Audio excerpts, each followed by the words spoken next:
Testing one, two. Good test. Testing. Good test.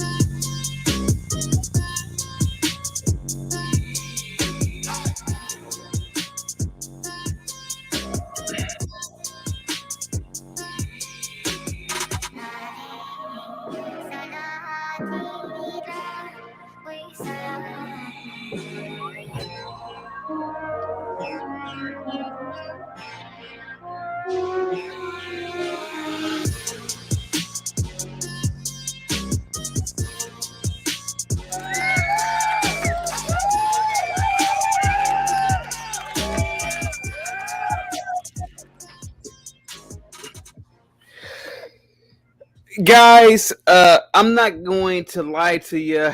I've been hanging out all day, and I will drop the link pretty early tonight.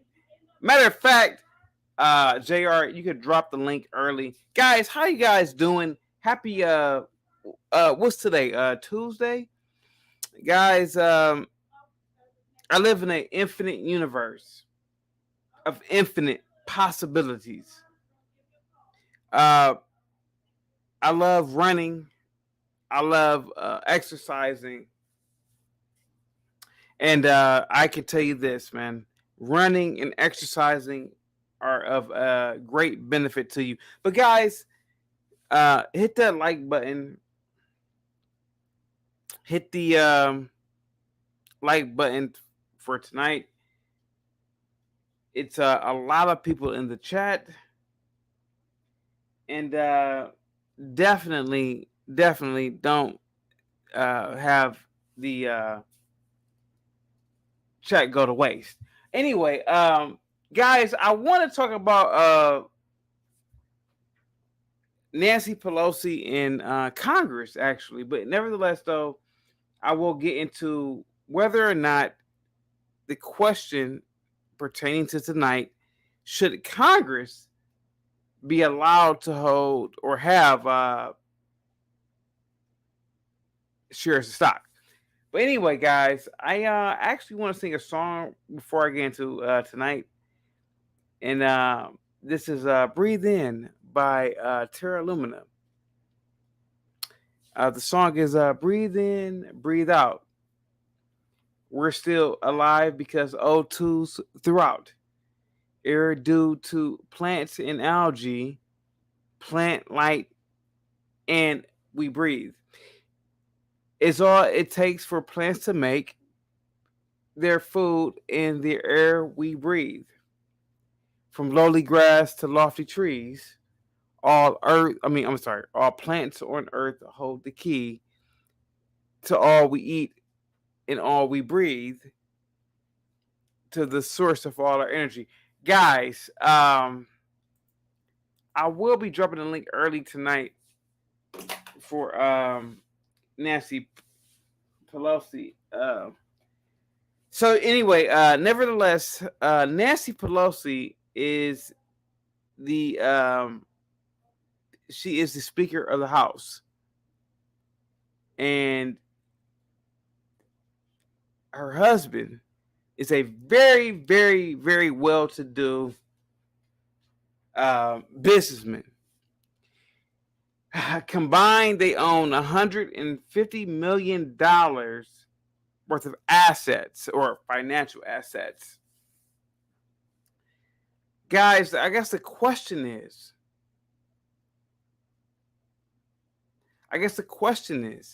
should the Senate, or not the Senate, but the members of the House or Congress be allowed to trade stocks? Guys, this is going to be a very quick live stream. We're not going to be live that long tonight. And JR will be dropping the link. But let me know what's going on. We have Granville in the building. Granville, what's up? We have Marquita. We have Anbu. We have Empress Vibe. We have a normal man. A normal man says, hey, chaotic, looking drugged up. Yeah, my boy. Yeah, no, I'm not drugged up, sir. So no. But the Senate bill is excuse me, SB 3494. It is to ban Congressional Stock Trading Act, right? Guys, please let me know what you think about this Senate bill. In my opinion, I think that every senator, every House of Representative, every judge, I mean, for God's sakes, even if you're doing park it or your traffic park it, whatever, you know, police officer or whatnot. We live in a free market society, and my thing is this: what does it matter? What does it matter?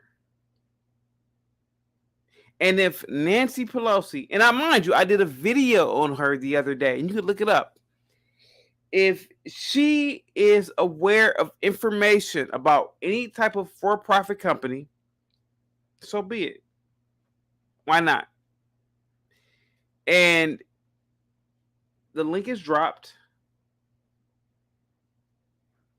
In my opinion, there's nothing wrong with that.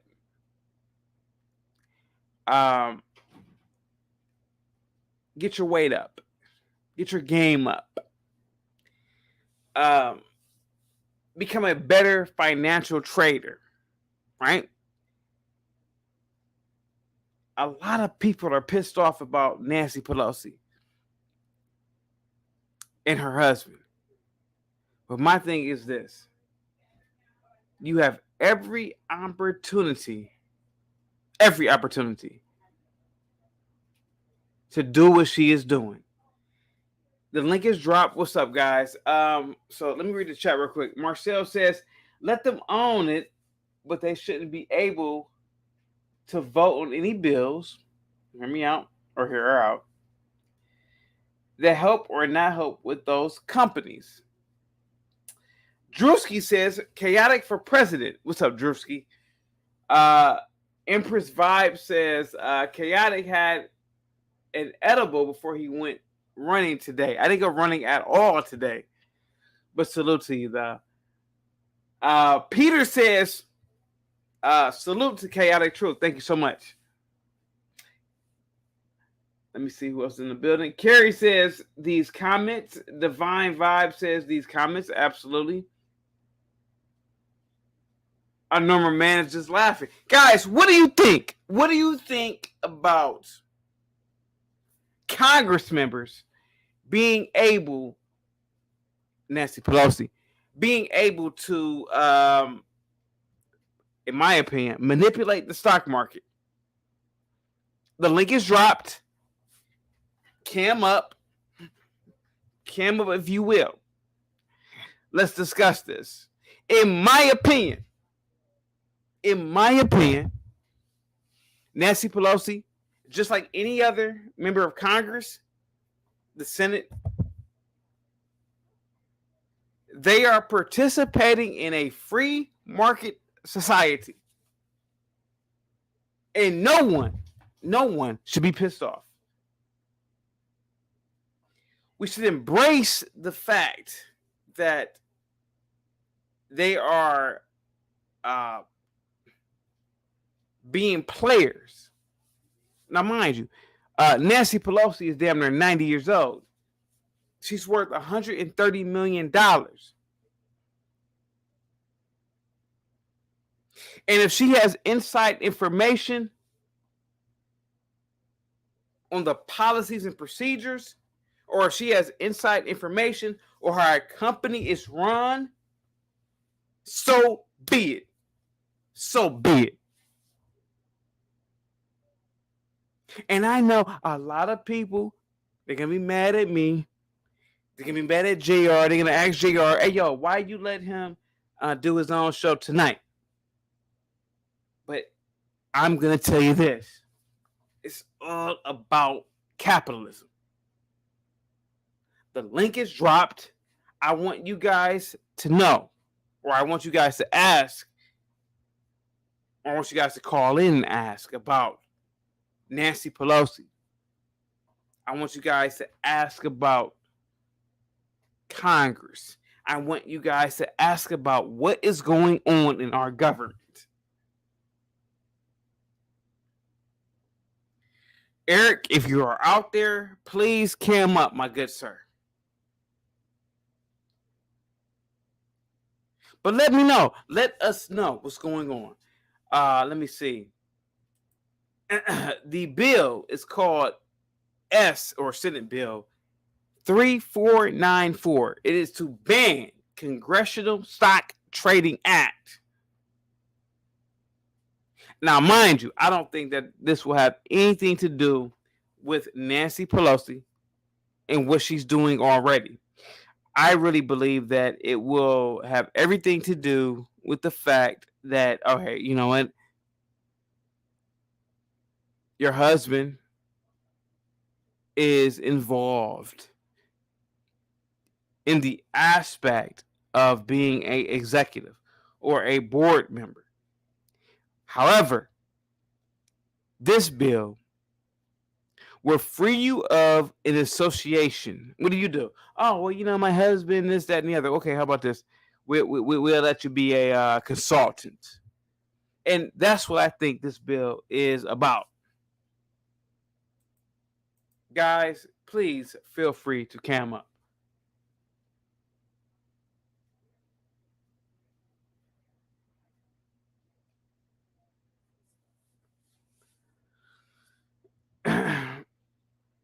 You know what? Here goes my thing. And I'm going to be completely honest with you. There is nothing wrong with this society. Nothing. Nothing is wrong with this society. Thank you for the super chat, Branville. Branville says, shooting this Yahweh Playboy, your way Playboy. Keep up the good work, my G. Keep your head up. Thank you so much. There's nothing wrong with this society. All I'm saying is this. Nancy Pelosi is damn near 90 years old. 90 years old. And in my opinion, you should be better than her. Nancy Pelosi and her husband have almost 200 years of life before you. They have TD Ameritrade. They have Tasty Works. They have Charles Schwab. You should be better than them. Today is the perfect day. It is the best opportunity for you to open up a trading account, to open up an account for you to trade stocks. This woman, who's damn near 100 years old, she's 83, she has access to information that you and I don't have. She's doing everything to secure her family's future. She's doing everything to make sure that the continued posterity and the continuation of her family is secured. And what do? We sit back. We play our music. We shoot our guns. I don't shoot guns. I don't need weapons. But we shoot our guns. We talk nonsense. We need to be like the Nancy Pelosi's of society. This bitch, who's damn near 90 years old, do you think she cares about ancient Roman history? Do you think she cares about whatever happened back in the old country in Italy? She's Italian, by the way. No. She cares about moolah, money, resources. And all I'm saying is this. Look at what she's doing. Will she ever be indicted for telling her husband about stock or informing her husband about what's going on with any Fortune 500 company or any for-profit company? Of course not. And you niggas are going to sit back and you're going to pretend, oh, I don't want to do anything. I don't want to I don't want to do anything that's against the law. Fuck that. Be vigilant. Be vigilant like Nancy Pelosi. I did a video about her the other day. I did a video about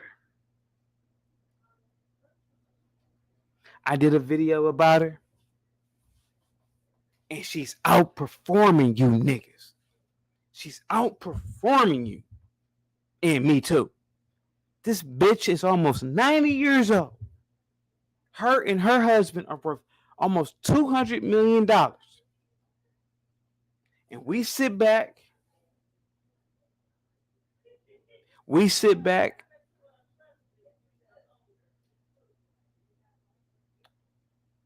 and we pretend and we try to be professional. But what does Nancy Pelosi does or do? She gets inside information. Thank you for the super chat, Miss Granville. She says, my G, slow it down. You agreeing with her. I am agreeing with her. I am. Democrat or not, Republican or not, this bitch is doing the work of the Lord. And we sit back every day and we try to be professional. And all I'm saying is that, hear me out.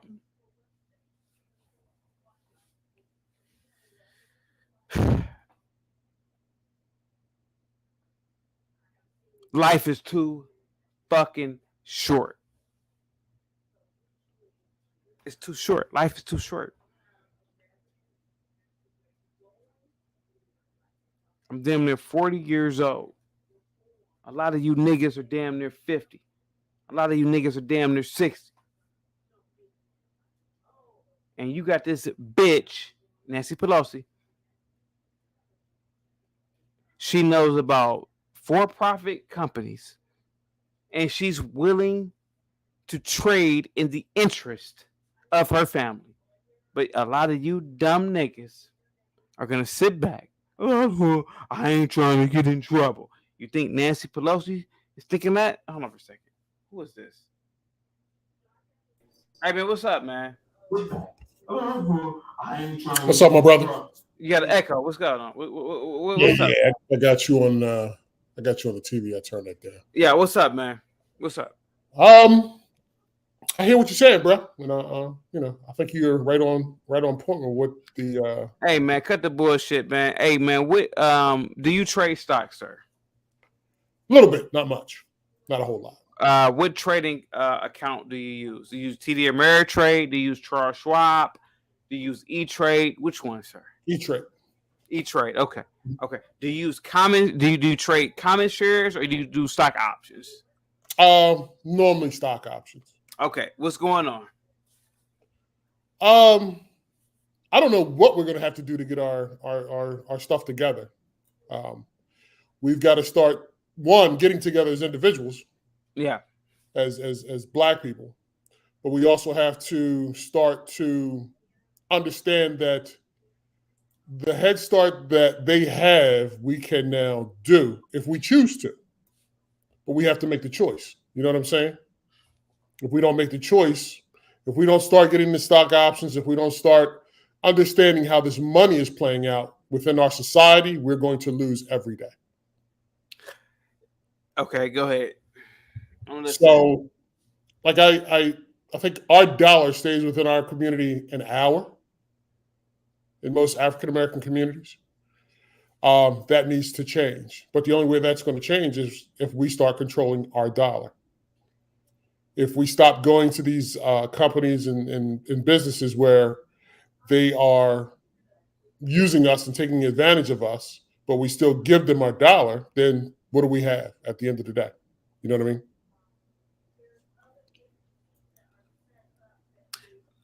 Okay, go ahead. Yeah. So again, like I said, you're on point with what you're saying, and things do need to change, but we have to change them as a people. We can't depend on somebody outside our community. Question: should the government regulate Congress from trading stocks? Yeah, because they have insider information. Okay. You know what I Question mean? number. If I know the company and corporation that I'm going to invest in, if I know the CEO or the president, then I kind of have an upper hand on which way they're going with their business decisions. So therefore, I have inside information for trading. So if they're going to go in a direction that's going to benefit me, so of course I'm going to do that. You know what I mean? But there's a lot of things I believe in term limits. You know what I On mean? Congress, right? Yeah, because if you have a term limit on the president, which can only do two 4-year terms, everybody else should be the same way. You shouldn't be able to be in there like in SCOTUS for life if you keep getting voted back in.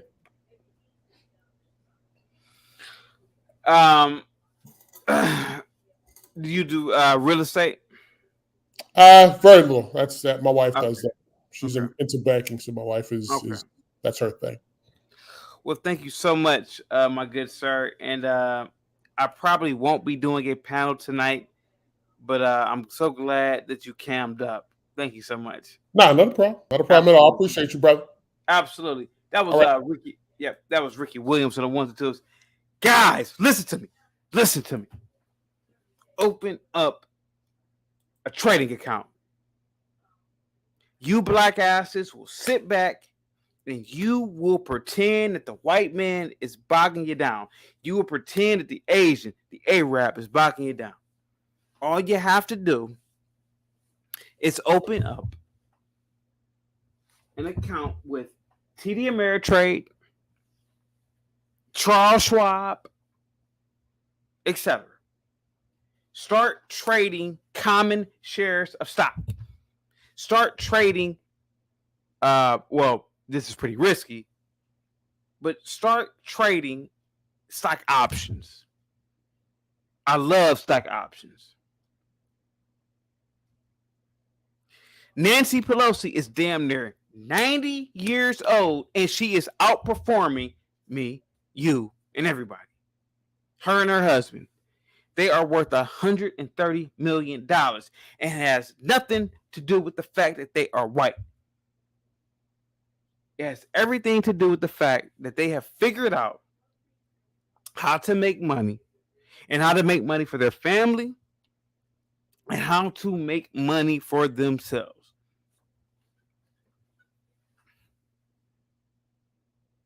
Last year, when AMC movie theater, I made my friends, I made my colleagues, I made my associates tens of thousands of dollars in one day because they bought contracts. If you don't know what a contract is, look it up for stock options.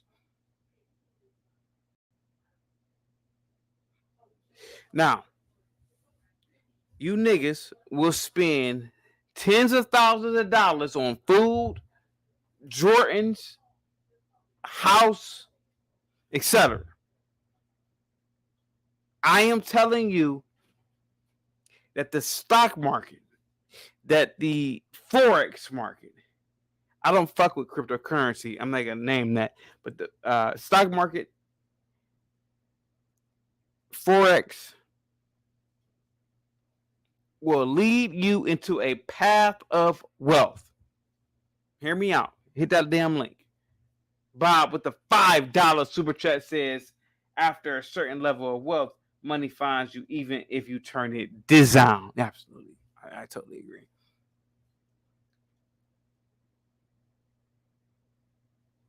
The universe is infinite. You have an infinite amount of possibilities. And all I'm saying is this: open up a trading account. Start trading Nike, McDonald's, Amazon. You black niggas, you already utilize their services any fucking way. Start trading those businesses. Nancy Pelosi, who's damn near 90 years old, is running circles around you black asses. And me too. Her family, her daughters, they have inside information. This Senate Bill 3494, that bans congressional stock action or trading action, whatever the fuck, will never be passed at all. And why should it be? Why should it be? But that bill will always be on the table. I want you to get your black asses, your white asses, your Asian asses, your poor asses, your rich ass. Get your ass up. Build for self. Fuck that bill. Oh, they shouldn't be able to trade stock. Who cares? At this point in life, why do you even give a shit about what they are able to do? What's up, Valerie? How you doing? Why do you care? Why do you care what they are doing?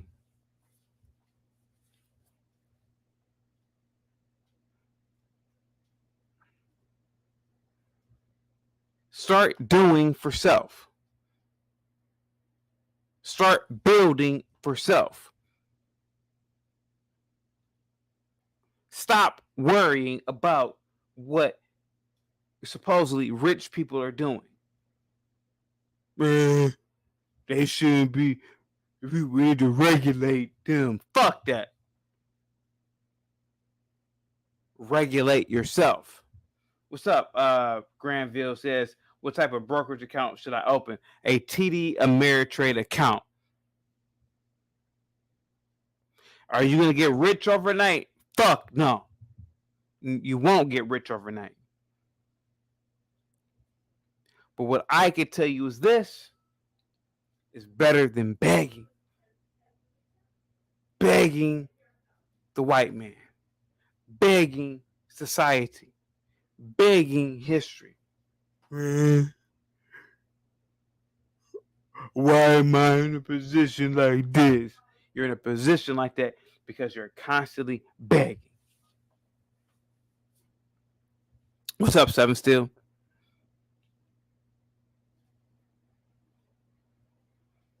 Get out there, participate in this free market capitalistic society.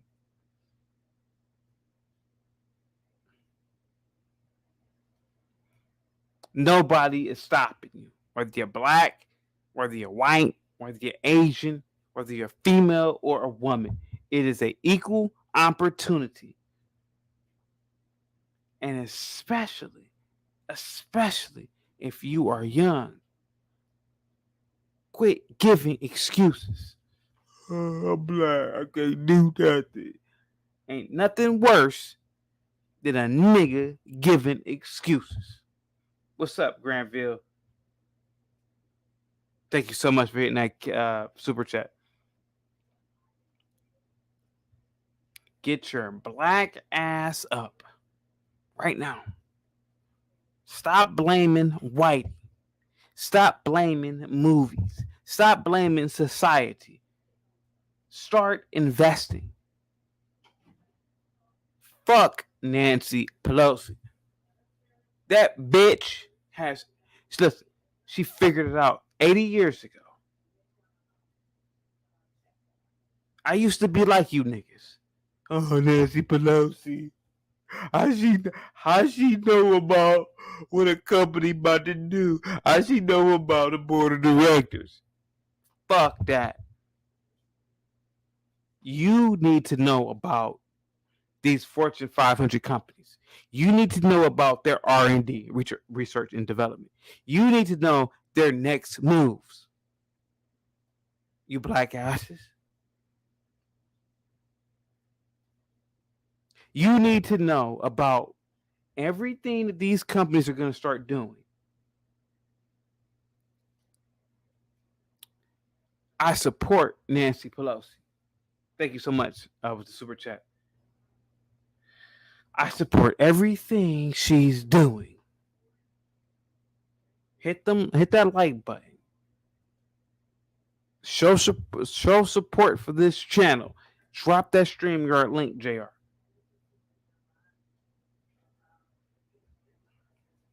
Yeah, I don't know what to do.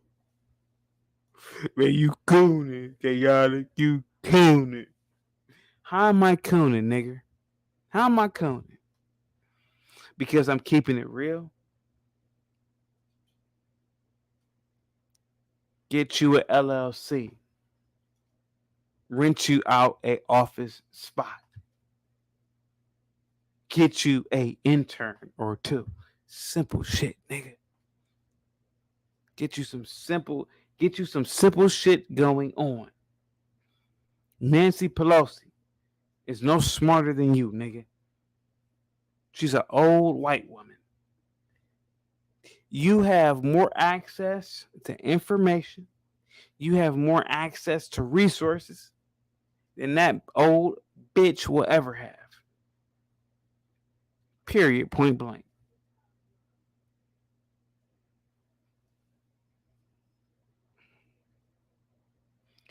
What's up, people?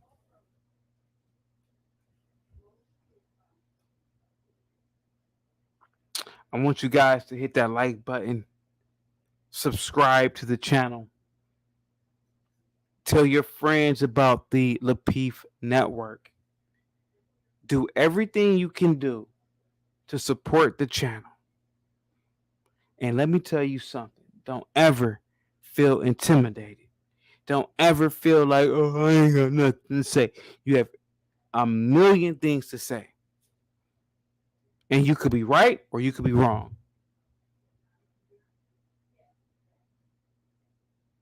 And I can tell you this. There ain't no way that you can convince me into believing that some 23-year-old little white girl knows what she's talking about in terms of history. No.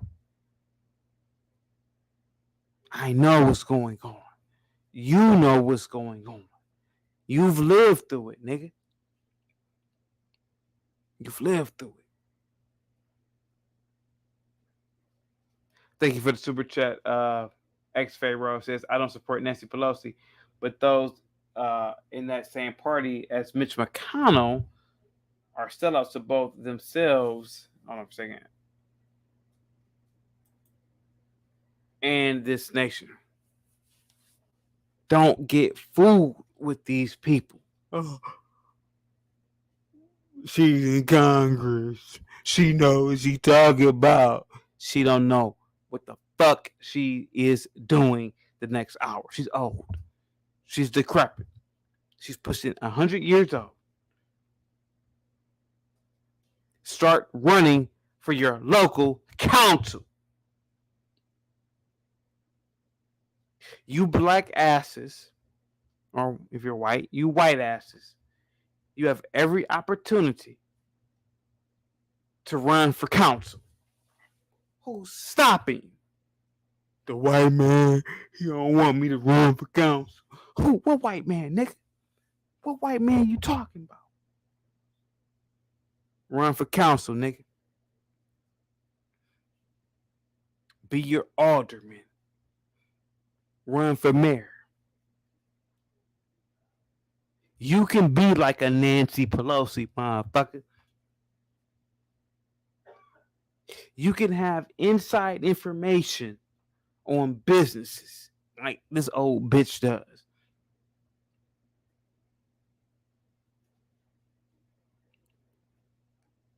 This woman is powerful.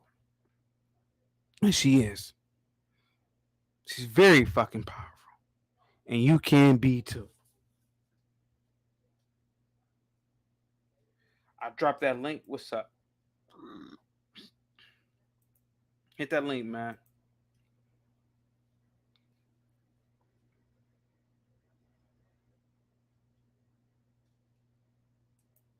What's up, Bob? How you doing? They want to restrict. There's a bill. They want to restrict Congress or members of Congress from trading stock. It's called Senate Bill 3494. 3494.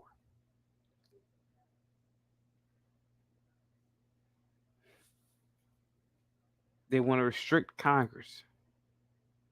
It's called 3494, Ban Congressional Stock Trading Act. Why? Why ban it? My thing is that this is a free market society. You are free to engage in a open market capitalistic society. Why?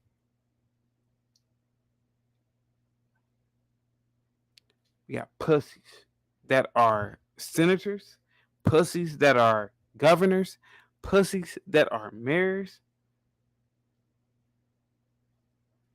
and they want you to be pussies.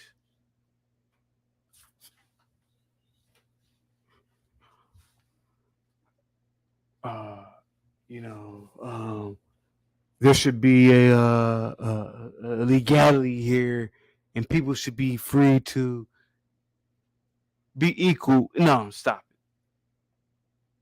Senate Bill 3494 is a bullshit. You guys should look it up. In an open market, in a society that is built on free enterprise, you should be able to do whatever the fuck you want to do in terms of business. If your business is a monopoly, that means that you have succeeded. And this goes back to even with Nancy Pelosi. This old bitch, she may talk a good talk, she may walk a good walk, but this bitch would never want to live like how you are living. Thank you so much, Pharaoh, for the $5 super chat. Says, if you want to affect real change in this country, then make it that no one over the age of 65 should ever be able to have elected office. Yeah. Okay. The link is dropped. Let's get it. Let's have at it. Let's go.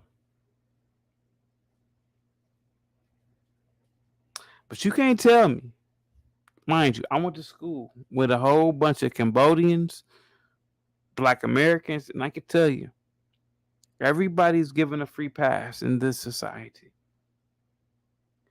And I think that we need to go back to what made this country great.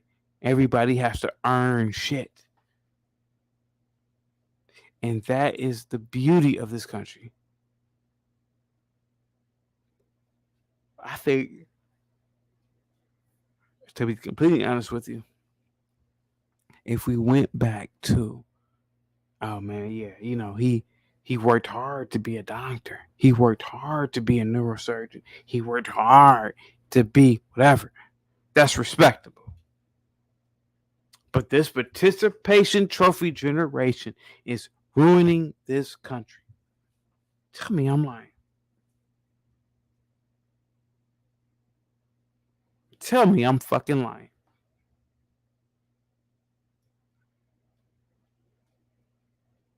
The link is dropped.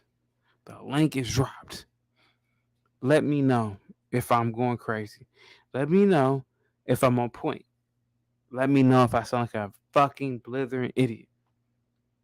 But I'll tell you this, in my opinion, we need to be harder on criminals.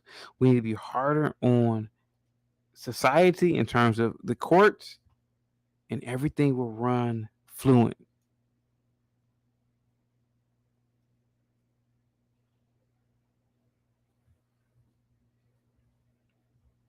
I love Nancy Pelosi, not for her political beliefs, but for what she really is. She's a capitalist. The bitch is a capitalist. The bitch knows about how to deal with society. Do you? Do you know how to deal with society? Oh, chaotic. He's trepid right now. He's on one right now. I'm not on shit right now. I'm not on nothing. What I'm on is the truth. And the truth of the matter is that we have failed. We are allowing degeneracy to run amok. We are allowing people who should not be in power to be in power. And the fact of the matter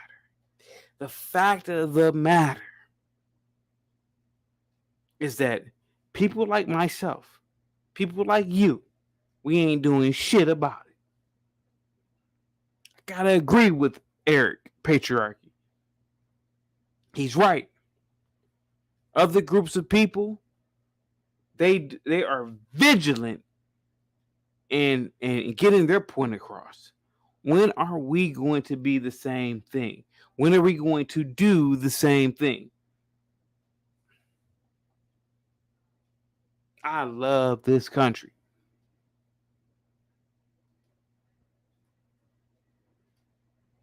And when you have people who are complaining, oh, why can Nancy Pelosi? Her husband worth $130 million. Well, nigger, how come you can't figure it out just like this old bitch did too? You have every opportunity, just like Nancy Pelosi, to be worth the same amount of money, nigger. You have every fucking opportunity to research the companies that this old bitch is a part of. Don't call her that. Why not? Why can't I call her that? Okay. Fuck her. I don't like her or dislike her, but shit, she's better than you and I.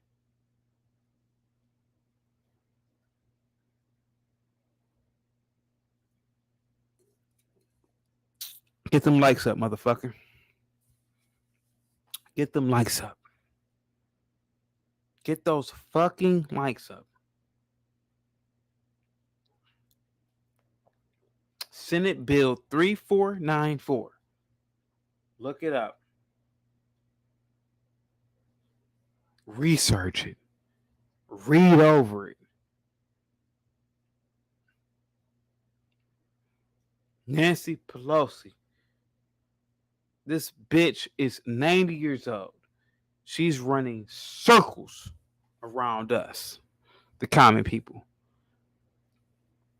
Because we're trying to be moral, and she has a different fucking stratosphere of thinking. Cam up. Cam up. Hit that like button, motherfucker.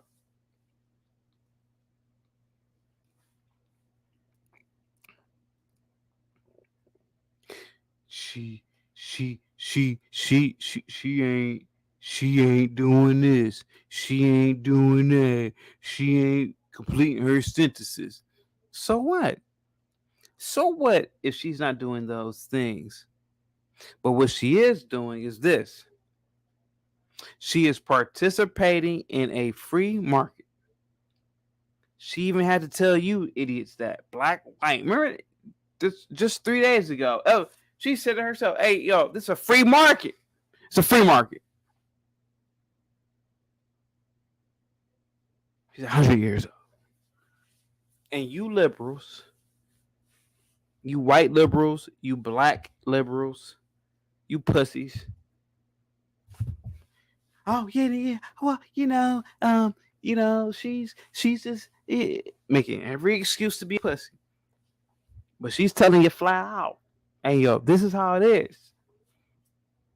This is how it is."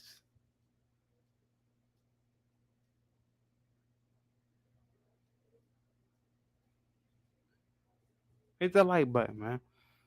People are asking me, what bill is this? This is Senate Bill 3494.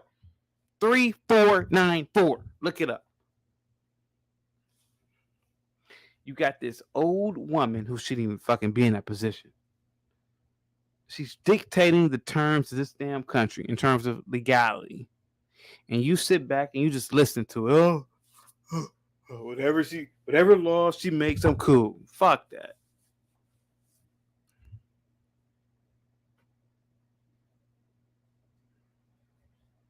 Senate Bill 3494.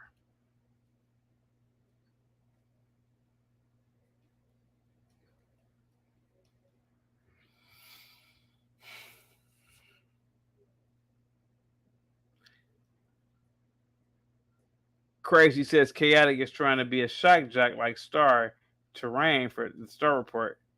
Motherfucker, I'm trying to be like me. I don't know who the fuck Star is, nigga. I'm trying to be like me, nigga. Bean says chaotic was singing a song and a chair is still a chair even when it. What is what? Oh, okay. I can't even read that. I want you guys this November to get off your sanctimonious asses and go out there and vote for a Republican. The liberals have failed you. They failed you, niggas. They failed you.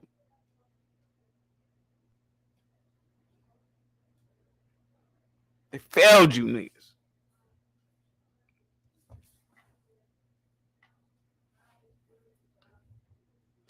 Get out there, put a conservative in office who cares about you.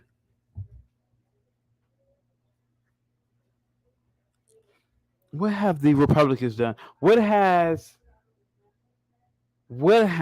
liberals done for you, niggas?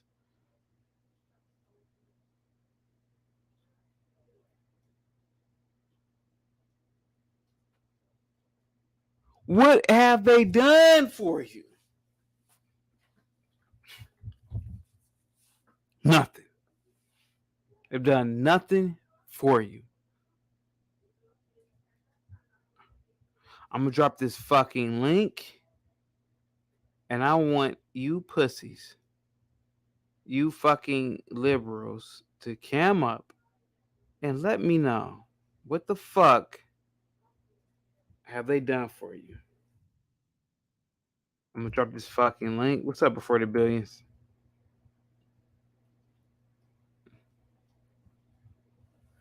JR, can you drop the link, sir? What have they done for you? Yeah, they done everything for me. Martin Luther King, Sir Jordan Truth, Harriet Tubman. What are you talking about, nigga? What are you talking about? What's helping you now? And that should be the question. That should be the only fucking question.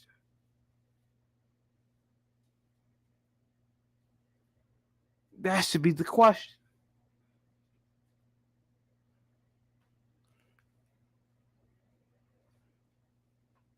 The link is dropped. What's up, Bob? Bob says CT be on some drill sergeant type shit. Absolutely. Guys, match Bob right now. Match him.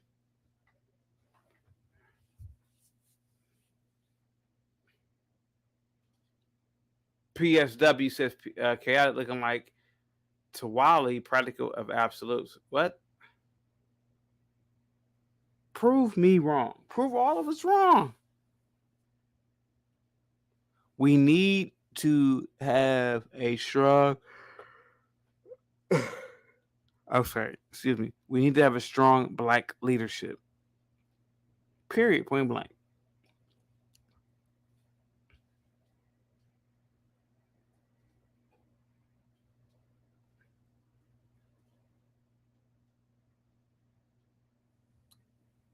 The link is dropped. I'm gonna wait for you guys. Guys, you guys are incredibly awesome. Bob says, CT. Yeah, I already read that part. Yeah. JR's in the back. All right, here we go. All right. Now who is this? What's up, man? Hold on for a second. Second, let me. What's up, man? There we Nancy go. Pelosi. Do you think that So, Congress? Yeah, greetings from Bangkok, Thailand. It's like 4 in the morning here, 4:30 in the morning here, so I'm not going to be on long because I could get some sleep. But now, I agree with some of the things you're saying. Of course, as someone who spent the better part of the past 8 years in the Washington, D.C. area, I've seen firsthand, and I've also met some of the players you're talking about now. I'm a disabled veteran. I've been to the White House several times. I met the last 3 presidents. Neither one of them care about us. Who? I've been to events. Neither side cares about us. Okay. Conservatives damn sure don't care about us. Conservatives are the party that repealed the Voting Rights Act. It was them that did that. They're the ones who passed Citizens United, which is probably the most controversial law that was passed. I think we all agree that was a disaster. That was all conservatives doing that. Mm-hmm. The liberals, the only thing they've done was just, some bullshit because people don't think there's enough bicycle pads or whatever, helmet laws and all that other dumb shit, stuff that don't mean anything to anyone. Neither party cares about us. What we need to do is someone that came up with a brilliant idea where we need to do collective voting. We need to have our own collective group of people. We tried to do this with the Congressional Black Caucus, then that got siphoned up by the liberals as well as the NAACP. So what we're gonna have to do is we need to have our own collective politics. And if that don't work, we need to just try to get either sovereignty in this nation, or we just need to leave the nation and start anew elsewhere.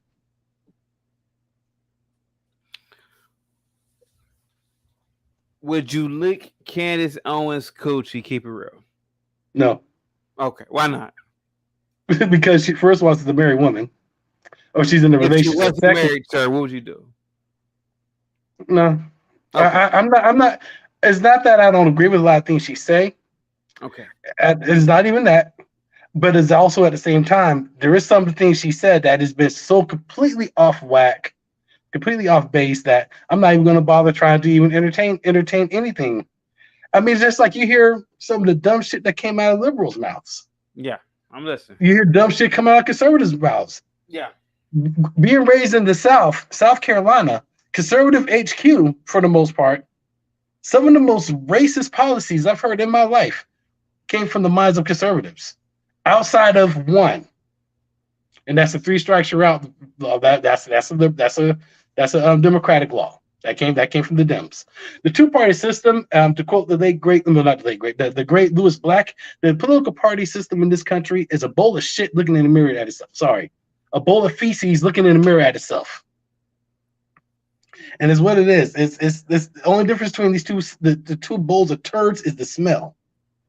So what we're going to have to do is either we're all going to have to just collectively figure out a way to create our own party and have our own collective politics, or we're going to have to do the most important thing, which is not worry about the election that happen every couple of years in the halls of Congress and Senate in Washington, D.C., but focus on the most important elections, which is your local politics, your local House chamber, your local representatives, your city councils. If you want to see real tangible change in your neighborhoods in America, that's where you need to have your time and attention to your local things, because that's the only way you're going to change anything.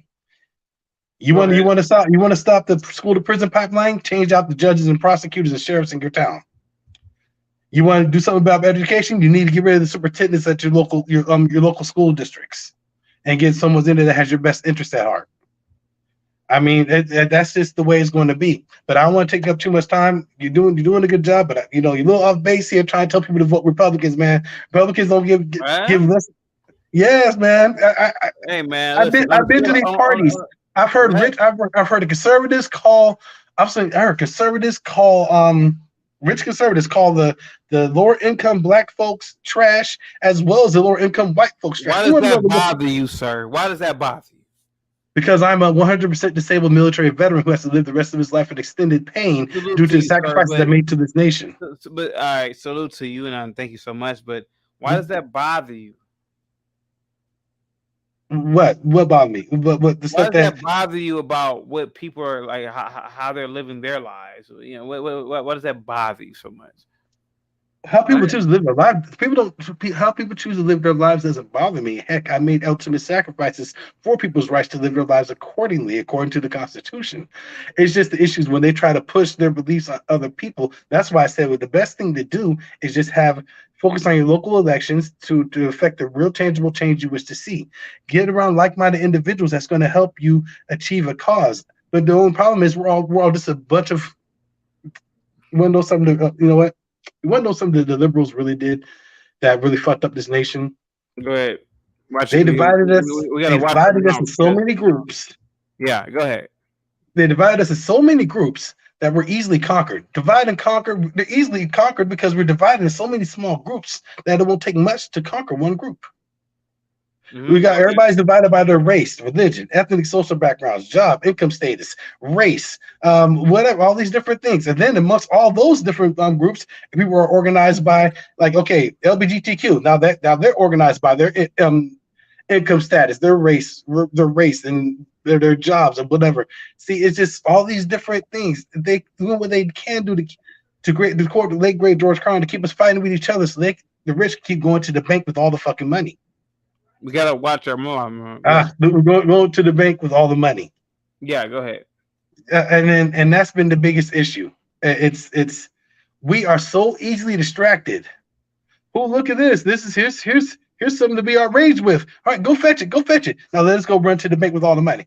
Oh, here's George Floyd situation. Go be outraged over there. Let us go enact the biggest wealth transfer in the history of our nation. Okay, go ahead. I mean, that's just the way it's done, and that was done under both presidents, both Trump and Biden. So you can't blame one or the other. They both got bloody hands in this. All right, on a scale of 1 to 10, Marjorie Taylor Greene is a what, sir?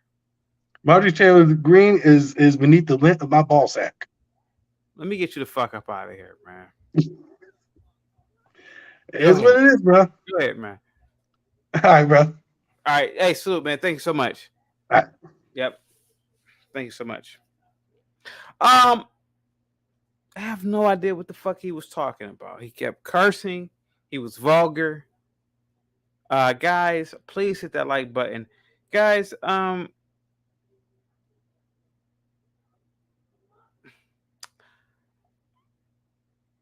hit the share button. Share the video. Hit the like button. Trump 2024. I'll tell you this, man. I believe that every congressional member should own stock. If they get an advantage on the stock market, so be it. So be it. It's up for you as the common person to get an advantage as well. In my opinion. Guys, salute to you. I don't know what the fuck that dude was talking about, but he was cool. I like him. Dimitri says crypto will be a part of the new financial system. I don't know. Maybe not, because no stores and institutions aren't going over to crypto. They still accept the dollar. And you go to any go to a store, hey, can I pay for this in crypto? They're like, nah, we need dollars, nigga. Let me see. Al Bay says chaotic say the Candace Owens comment again, please. What Candace Owens comment was that? Salute to you though. Angel says, invite Candace Owens on the show to have a debate. Why would I debate with Candace Owens? I agree with her on everything she says. I agree with her. Pharaoh X says, comprehension is not a prerequisite of the truth that I spoke. B. Fry says, all the double things by the book is gotta, what? I don't know what the fuck he's talking about. Dimitri says the banks are just waiting on the case to end with the SEC. The security, yeah. Crazy P says chaotic is in his final freezer form. The fuck is that? Guys, please hit that like button. Guys, I'm gonna probably drop off for tonight. Let me see. Angela says, what are the best stocks to invest in? Ooh, that's a good one, Angela. Wait a minute, Angela. So, Angela, here goes the thing, Angela. What you're gonna have to do is, okay, so industry, right? So we know oil is an industry. Look for the best companies that trade oil, right? BP, Exxon, etc. Now,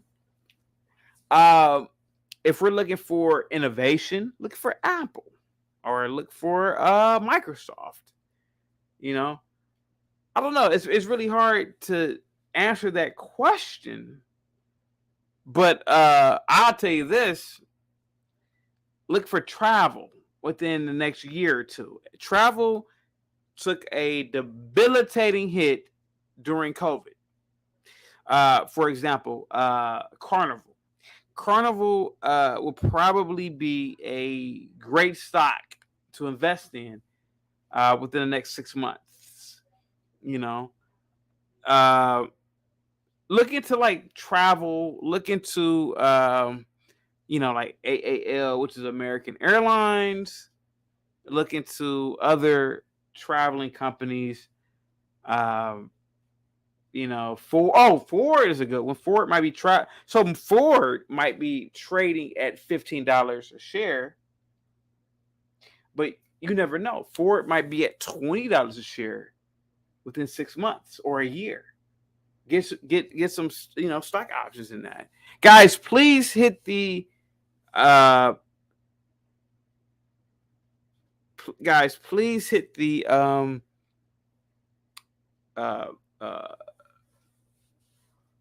button or whatever the fuck it's called to come up.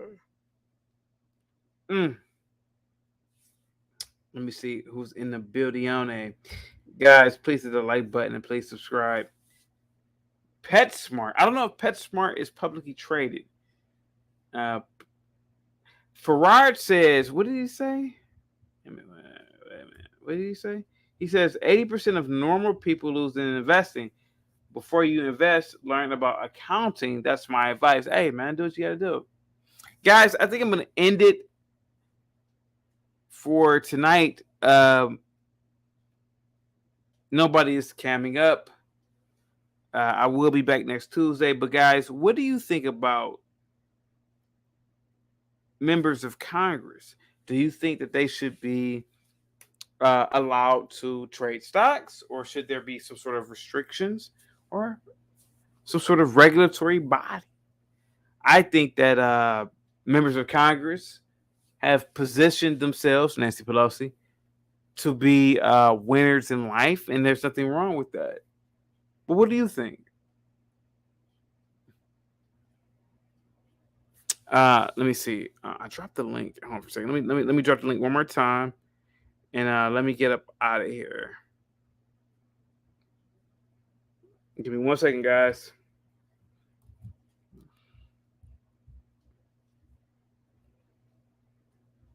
Let me see. Keith says, get some help, CT. Yeah, maybe you're right. Maybe you're right, CT. Maybe you're right, Keith. Yeah, I don't know. Gene says, hope to see you this Thursday, Chaotic. No, I'm not on that show. LaDonna says that's a conflict of interest. Yeah, I can see that. All right, we got practical absolutes. Practical absolutes. Uh, what's going on, sir? What's good? What's Are good? you a Nigerian scammer? What's up, though? Are you a Somalian Nah, scammer? I'm not. I mean, I'm 30% Nigerian, so I'm probably 30% Nigerian scammer. I don't Go know. ahead, You know sir. what I'm saying? Should Nancy Pelosi be allowed to trade stocks? Let's keep it real. Go ahead, sir. Yeah, for sure. Like, I feel like the thing is, all right. So I'm gonna say something that people probably not gonna agree with, but I mean, I'm coming from the bottom of the tax bracket, right? Like, the vast majority of people who are quote unquote poor are gonna be poor all their lives, and they spend themselves complaining about why they're poor, and then they get money and they get handouts from the rich, and that money ultimately goes back to the rich because the poor, what they do majority of the time, I mean, even they buy stocks, you can argue that money still goes back to the rich, but the poor, quote unquote, they spend money on liabilities over assets, so they can't get anything back out of that money they're spending, so they're going to effectively stay poor. It's Yeah. crazy to me how, like, you know what I mean, like, just people who don't have money complain, and I'm saying I don't have money like that, but I'm not complaining. I see it as motivation. If she has a whole bunch of money, okay, it's money. How can you get it? What is your plan of action? You know what I mean? If you don't get $100 million net worth, okay. If you get half of that, what if you get a quarter of that? What if you get an eighth of that? Right? It can only come from a certain mindset or whatnot that you have to have regardless of the money. You know what I mean? But yeah, that's my thoughts on that. What's going on, okay? You straight, man? Your your thing is froze up though. What's up? Yeah, I got this shitty ass connection, man. I'm in probably a dead zone. I'm in Memphis right now, and I got this bad. I got Metro PCS. I probably should get something else. You have And a shit Metro though. PCS. Yeah, I probably should get something else. That's probably why my connection's so shitty. You're fine, sir. Don't worry about it. Don't worry about it. Don't worry But about it. yeah, though, I ain't gonna lie. Like Yeah, go ahead, sir. I'm listening. Yeah, go ahead. Go ahead. I'm I listening. fuck with, I fuck with Nancy Pelosi though. Like, I mean, in terms of the economic part, like, of course, I don't fuck with the political and whatnot. The vast majority of individuals who don't have conservative values, I don't really mess with and whatnot because, I mean, religiously, like me, if I were to apply my religion, I would be conservative in action. So I'm conservative. But the thing is, though, I also support capitalism.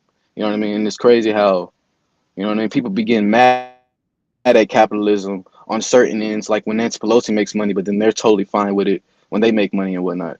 It's not consistent. You know what I mean? Mm, okay. Okay. Well, thank you so much, man.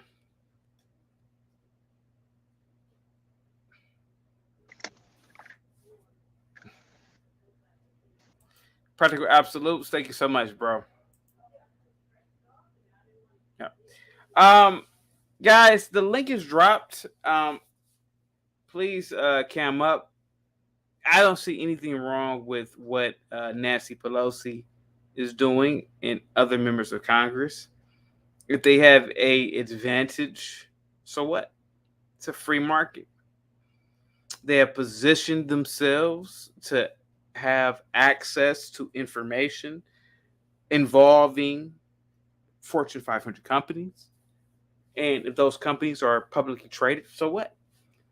I think that it's up to you as the consumer to figure it out as well. K Mensa says, CT, you are worn out. Okay, okay. Jeffrey says, free to low budget Wi Fi. I'm assuming he's talking about my brother who's from Somalia.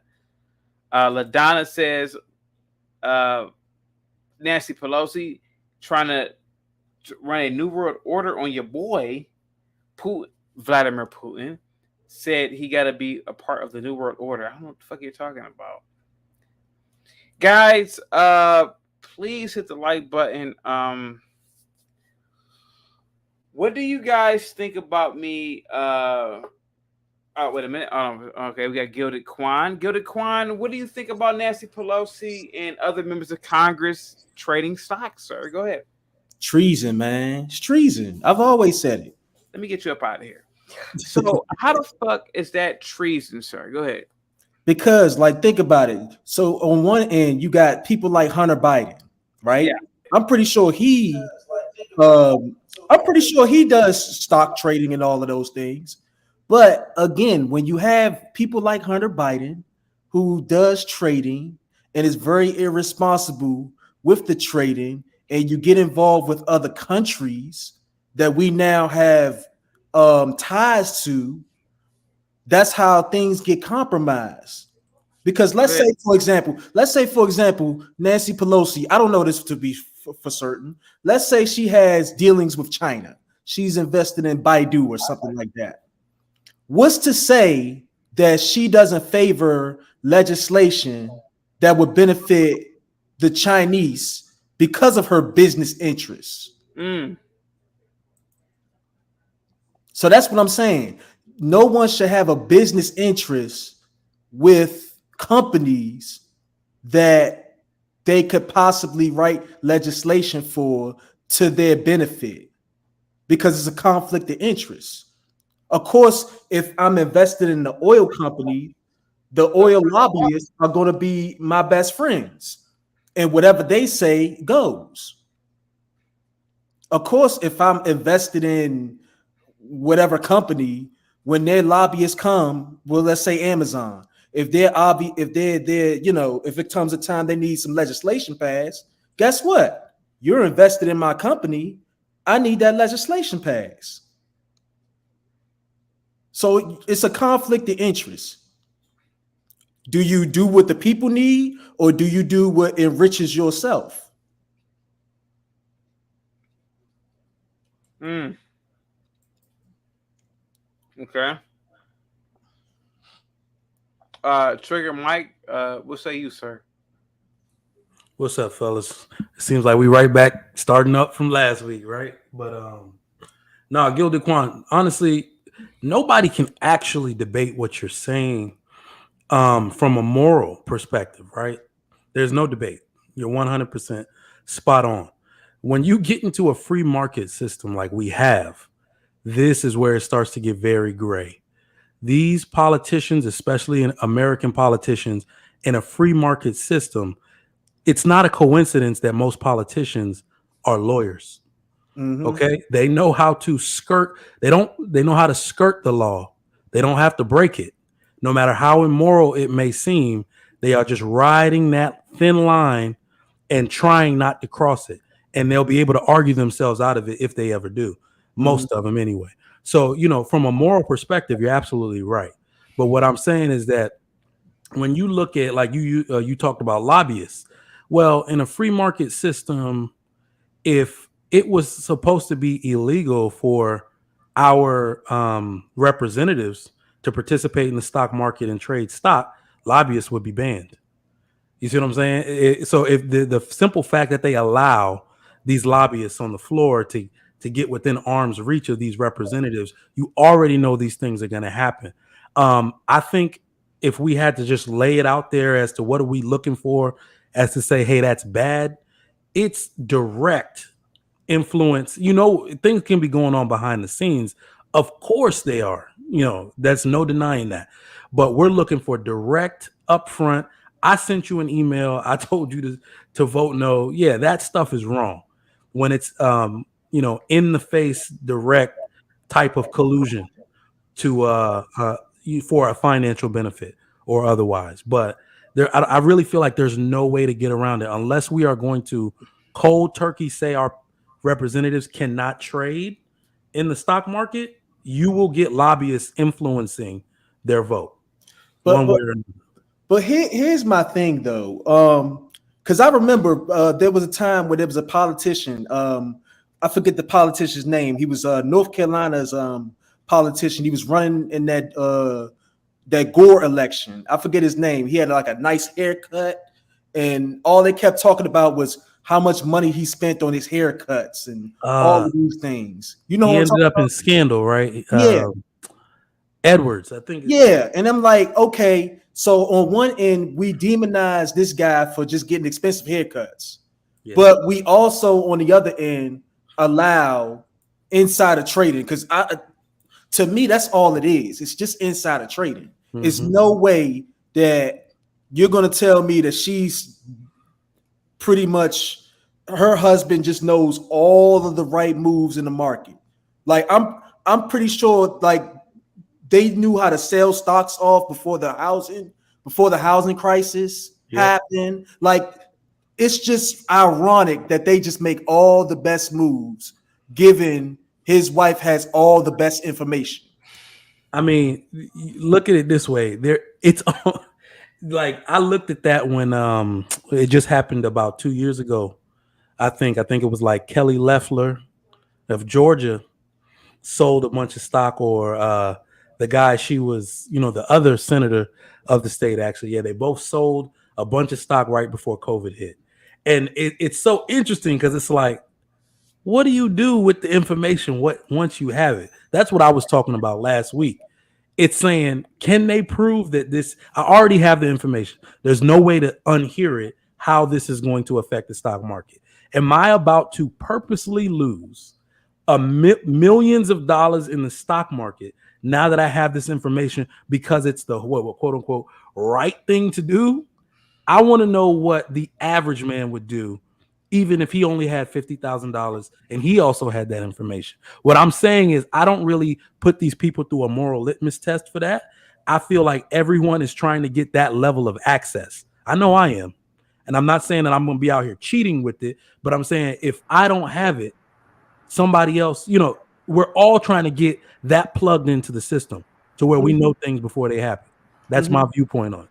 And I get that. But to me, what's been happening lately is that a lot of these things have been ending up in wars. So in my opinion, what's been happening is a lot of politicians step down from politics and they go into the defense industry. Now, what happens after that is that instead of doing certain diplomatic things that we can do, we just push for wars because a lot of these politicians are investing in a lot of these companies that build products for our defense budget, for our army and our navy and all these things. And as we know, anyone who does any kind of research can tell you the defense budget is the biggest part of the budget. It's bigger than a lot of definitely in America, definitely out here. Yep. So if I'm to presume that a lot of them invest in the defense industry, what is there to say that a lot of these wars that we just end up starting and losing is a result of these people just wanting to protect their investments? So you made a very good observation there. So when I was a liberal, I was on the same end as you back in those days, right? So it's very easy to see I'm how. not liberal, by the way. No, I'm saying when I was way back in the day, right? Still hypnotized and doing what everybody else did, right? So that was my observation to say, hey, you can easily make a connection between the industries these people fund and, where they want to have their corporate and special interests, and then what they vote for. And it's usually in the defense contracts and all of that. Dick Cheney probably has the most extensive amount of just egregious, like while he was still vice president, right? Just making those type of investments. Exactly. So it's easy to see. So nobody can refute what you're saying. So it's 100% on the spot. And I think to go back to what CT was saying last week, how can we prove that it's illegal? Because we already established that it's immoral. But in a free market system, how much do you have to put in place for it to be illegal? And are you still a free market system if you deem something like that illegal? That's where I'm saying, like, they will skirt the line of the law all day, every day. You can see it. The interesting part about it is that Democrats in general put each other through moral litmus tests to get elected. They always take that moral high ground and we're the people this. But when it comes to business, they do the exact same things the conservatives do. So I'm one of those people that's a realist. Okay. I look at things like this. If everybody, no matter what their political affiliation, age, ethnic group, is doing a certain thing, that is normal human behavior. So I'm going to say what Nancy Pelosi is doing. Any politician that trades stocks, even if it's against morals, they're just doing what normal politicians do. even if they're morally incorrect. So I just kind of wanted to jump in and kind of piggyback off what Trigger Mike was saying. If you look in history throughout different governments, it's pretty much the same play all over again.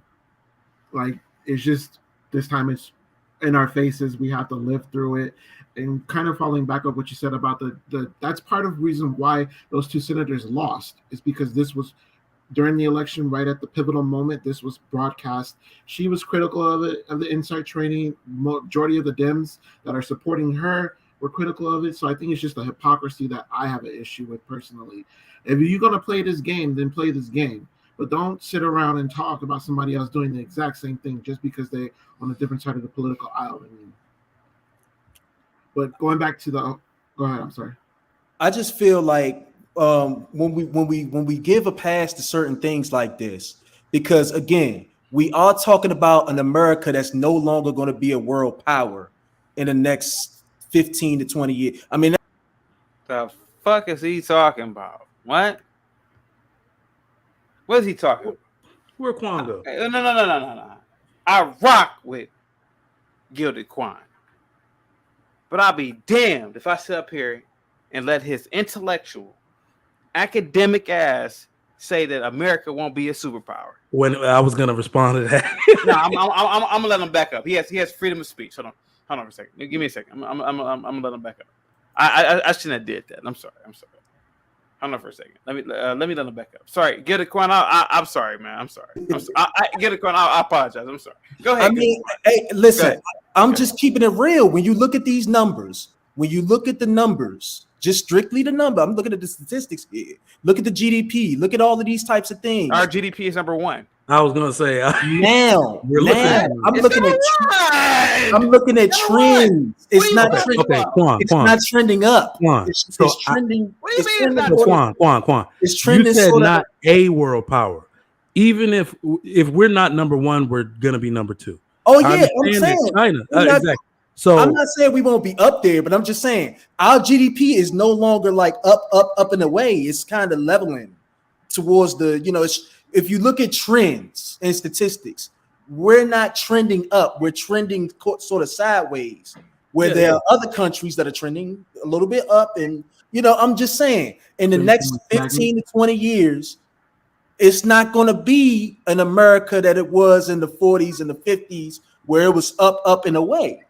We're going to be in more competitive situations with other countries who are rising up. What I fear is that when we allow politicians to get in business with certain countries, then those positions become proxies for these countries to influence policy. For example, what's my guy named Mitch McConnell? His wife does big business with China. Her dad is big with the CCP. Who's to say that as China rises, I'm not saying they're going to overtake us, as China rises, that his business interests interferes with his ability to do the politics for America. So Gilded Quan, let me say this. So this is where the conflicts come in. So there are several conflicts within the actual conflict that you're stating. So if I'm not mistaken, Mitch McConnell's wife is Chinese. Yes. She is but she's an American citizen. Mm-hmm. So let's take her out of it, right? I'm Nigerian. I have dual citizenship.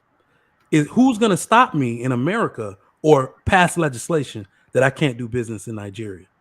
Is that right? Between you and an elected official. Even if I was an elected official, so my dad owns some car dealerships over there. He owns properties over there. I'm his first child. I inherit all of that. All right. I'm looking at we own a water factory too. So I'm plugged into all of that. Okay. So and interestingly enough, I aspire to be a politician in America. All right. Been talking about how to join city council here in my new city for 6 months. So if I secure that position during the next election cycle, who can say because of where my descendancy comes from, I am no longer allowed to do business with my home country? Those are that is the conflict that exists within the conflict. Because I can pull all kinds of cards. Then I can slap a race card down. I can slap all of that down. So that is where the conflict comes in, because you can't tell people these things. Whether it's immoral or not, it's not illegal. Yeah, Trick and Mike. I mean, it's just the whole argument of nepotism when they were calling out Trump and how his when he brought his whole family in and they were doing insider trading and stuff like that. But it's like I'm probably I am the most liberal person on the panel right now. But even I'm like, yeah, we're literally calling out this bull when it wasn't in your favor, and here we are, and now it's in your favor, and we got to be quiet. We got no, it's okay. So I don't care that you're doing it. I mean, get your money. But when you are sitting up here trying to have a moral high ground over people who are in the same position as you, and then you turn around and you do the exact same thing that you just criticized, it's like that's the issue I have personally with Nancy Pelosi. If she wants to play that game, play that game. But don't turn around and be like, well, you know what? They're doing it. They're doing what I did, but I'm morally superior, so that's what makes it okay. That's what I have an issue with.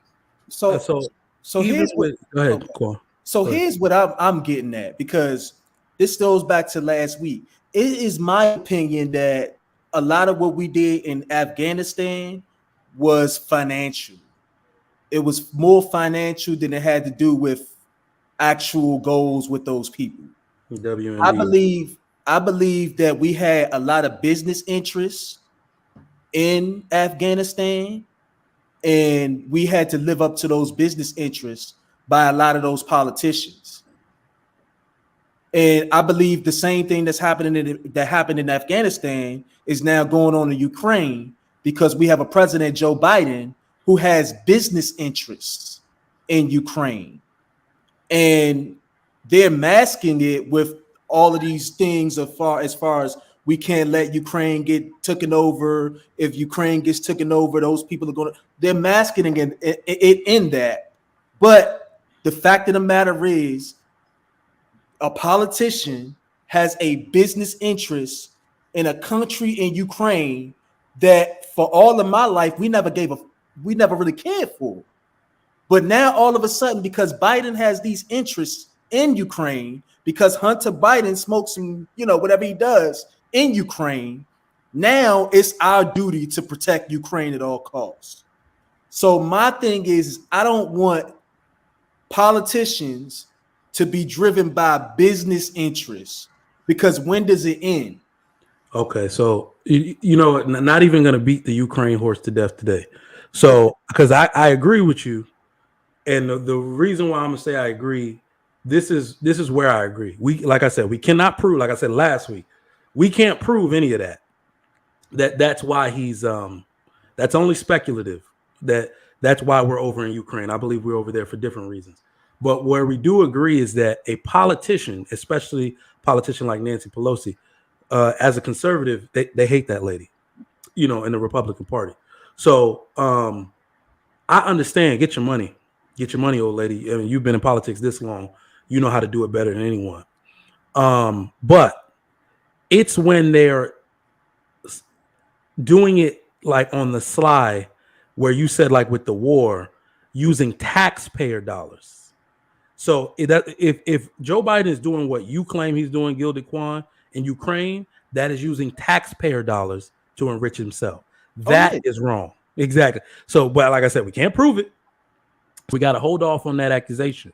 But when it comes to things like war, profiteering, and those type of things, and you're doing that with taxpayer dollars, funneling it through companies in which you founded. Some of them are that bold. Like you're on the LLC, you're on the S corporation documentation. Yeah, wasn't it a thing with Blackwater, or what is it? Exactly, Blackwater. I actually put in an application with them once. Yeah, they were paying hella bread. But yeah, so that is when it becomes like, okay, wait. That is war profiteering. That is funneling taxpayer dollars to you then back channel it and enrich yourself. We can say, if we can prove any politician is doing that, I'm definitely on your side saying that's 100% wrong. The issue that I have is when it's like, not only can we not prove it, these people are lawyers. Exactly. You know what I mean? So They know how to skirt the law. We can't prove it. Like, I could pull up as much information as possible, but there's no like smoking gun that's going to pin anything to anybody, because come on now, you know how DC works. But They got $1 million slush funds that'll hush, you know, any type of information, anything that'll compromise. Like, they know how to cover their tracks. But anyone who's in the know as far as information, you know what's up. I mean, know Quan, you right, but as our other brother here said, that's politics in general. In any country, that is politics. We are trying to, the issue America has is that in our free enterprise system, we have to make it look good for the camera, because corruption can't be our number one agency. All right, so you have to do something a little bit for the people. Like, you got to look at all, you know, you got to when COVID happened all over the world. America gave, you know, doing this out, pause student loans, doing that, doing it. So you have to respond when there are catastrophic things happening for the people. So on the face of it all, to the world, it looks like America cares about its citizens. But everything else they're doing that we're accusing them of, it's borderline corrupt. We cannot really prove it because we're not a communist state, right? So it's a free market system, and when people participate in the free market and they don't break the law, it's very hard to prove, regardless of if it's moral or not. So, you know, that's the dilemma we're kind of in. I have no idea what kind of person can prove this, especially when they keep getting elected term after term after term. That's what I was going to bring up, is like to Chaotic's point about electing officials, and we see it like it's blatant in our faces. We say we have a problem with it, but we turn around and put the same people back in power. Yeah, I do agree, because everybody gets reelected. Like in DC, they hate our mayor, but we just reelected her. So let me put it to you like this, Gilded, Quan. So would you say that if people, by and large, the majority of people are reelecting these officials, we don't really care in the first place? That's what I'm on. I don't even care, because when it's time for me to get something, because I am a conservative, but I don't like when people call me a Republican. Okay, white people do not hold the lease on conservative principles. Anybody can adopt conservative principles. I'll even challenge you to understand that the black men of the 60s, 70s, these dudes were conservatives. How do you think they raised all these families and all of that? So men of, you know, conservative principles. I lost my train of thought, but you get what I was trying to say. Yeah. I mean, for me, it's just what we have to understand. We got to understand that in a global society, we have to make sure that we're protected on all fronts. So even if doing business with other countries is a practice that cannot be proved, it's immoral, but does that leave us open to further exploitation? Does our vice president, who's now our president, dealing with countries, leave us open for certain security breaches? So, you know what I mean? So this is where I think Chaotic might have got pissed when you said we're no longer a world power, because I'll flip it on its head.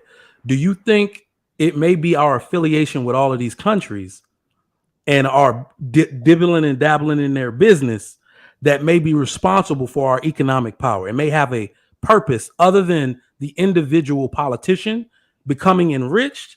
We actually have economic interests in those countries, because you got to understand that America is about the only country that has all these bases around the world.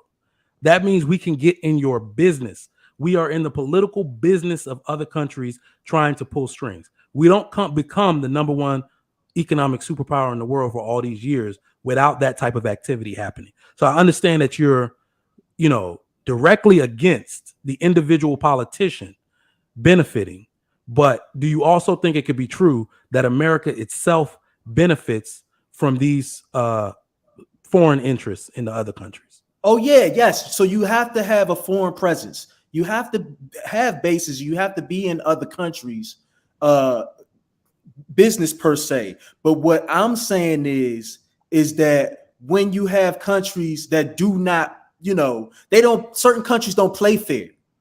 Certain countries do not abide by, our standard of how society is run. Mm-hmm. So on one end, you have countries that we do direct business with. I don't know if are we allowed to say the country's name? I don't know how YouTube works. So, okay. So China, they do not play by American business practice or anything. Yeah, they're communists. But yet we do the most business with them. Well, I'm pretty sure your shirts that you have on, I was about to say, and your shirt came from there too.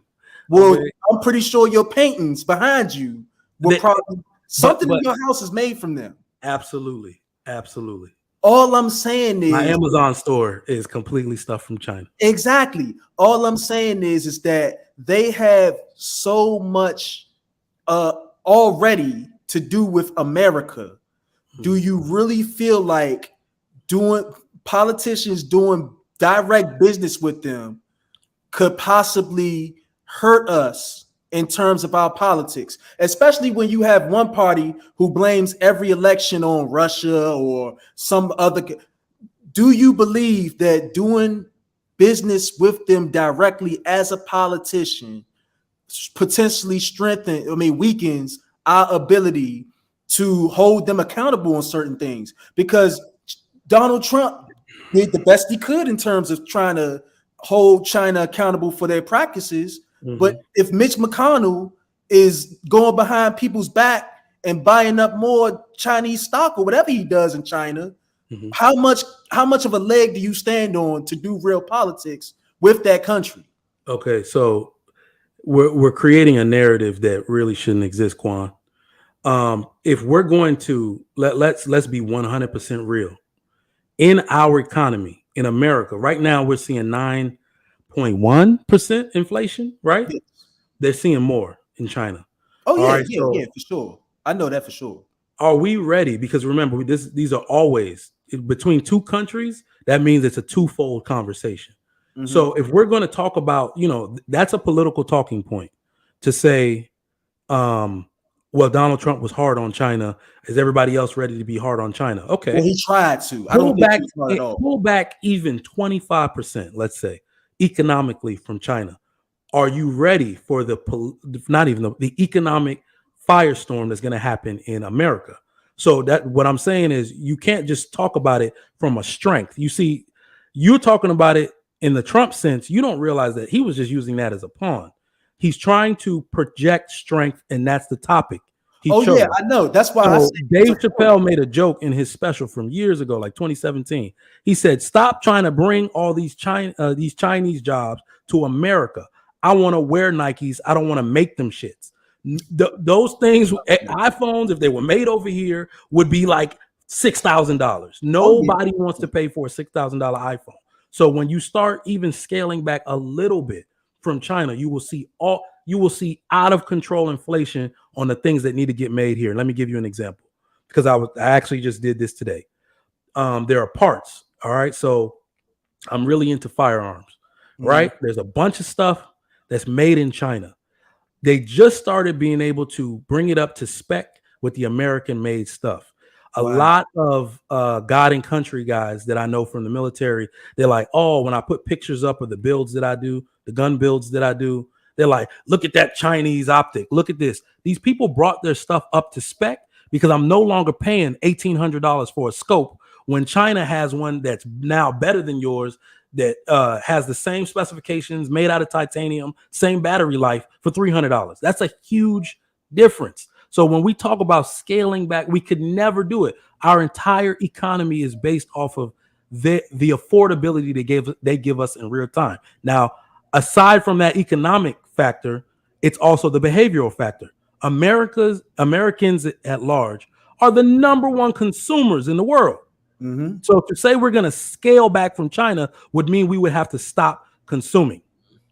Everybody would have to scale back. That means, are you good with, instead of the what's the Shein, like all these websites from clothes that are made out there? Are you ready to stop buying? Are you ready to get one outfit for $300 instead of 17 outfits? So that's what we're essentially saying when we talk about. But also understand how they're able to do what they do. Mm-hmm. A big reason of how China's able to do what they do is because they primarily steal. So, for example, the scope example that you just gave, what probably happened was they stole the actual mechanisms or the ways in which they create that scope, and they just put it out on the marketplace and undercut the American company that was selling it for whatever they sold it for. And that's been a practice of theirs for years. Ever since, we've been doing business with them, they've been stealing a lot of American ideas and a lot of American patents and a lot of American products and just putting their own knockoffs out there. And of course, people looking for the cheaper price are going to buy theirs.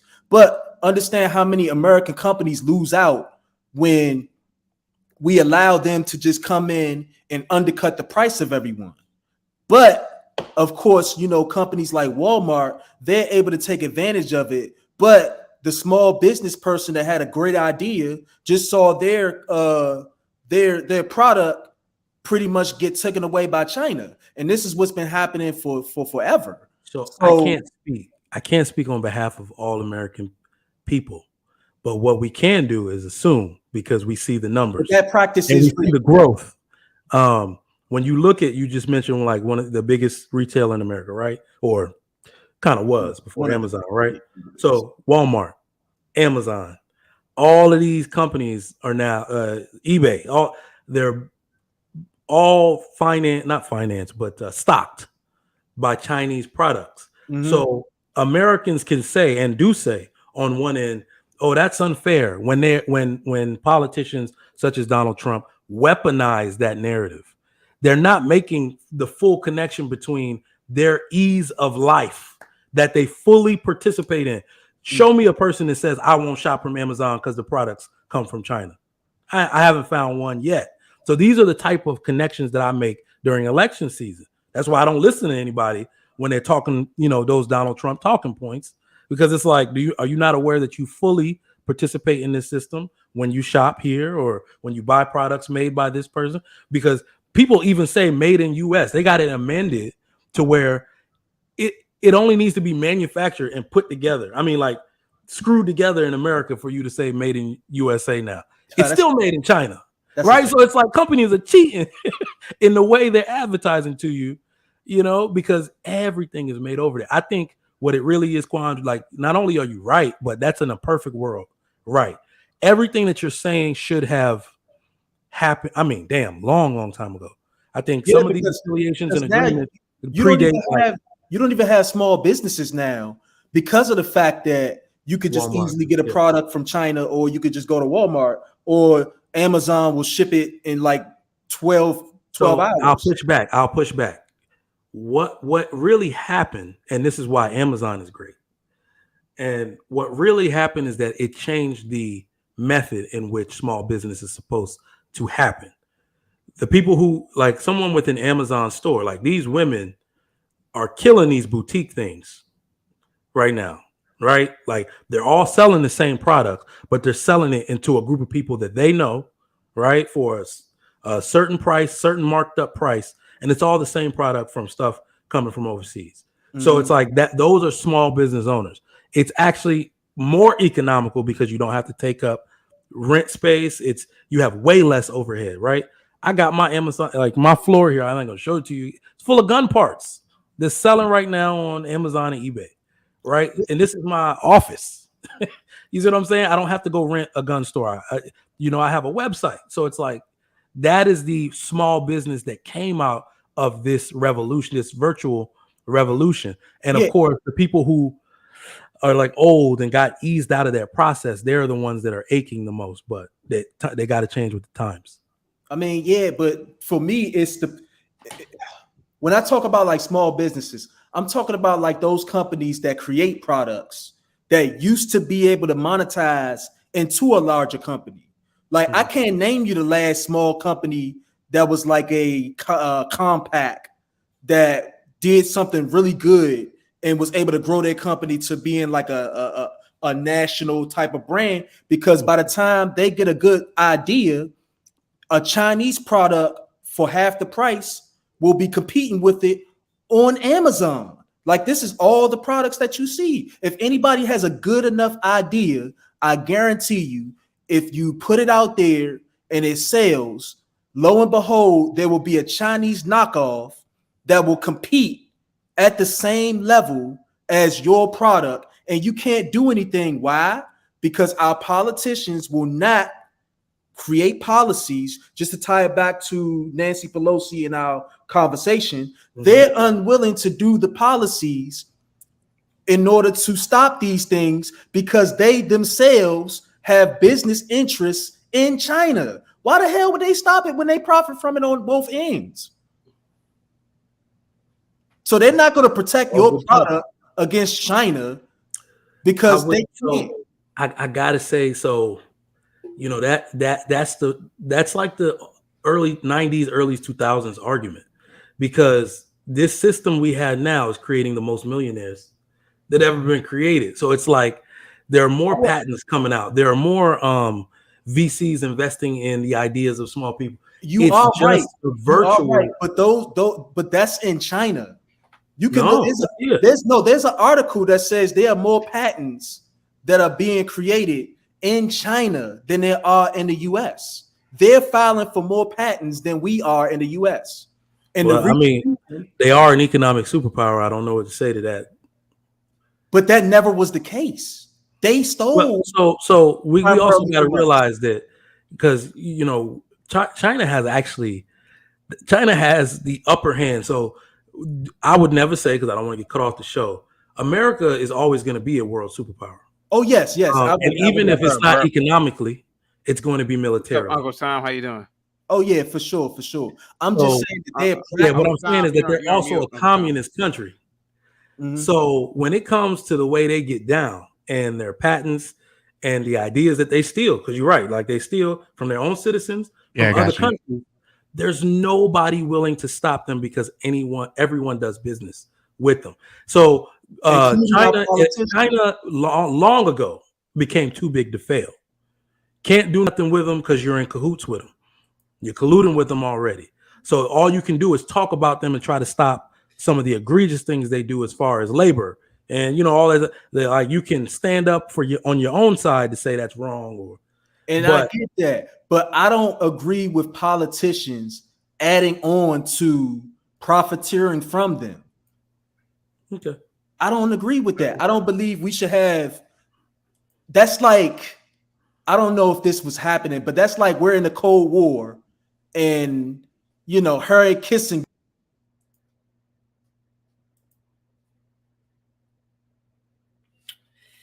You know, I calmed down.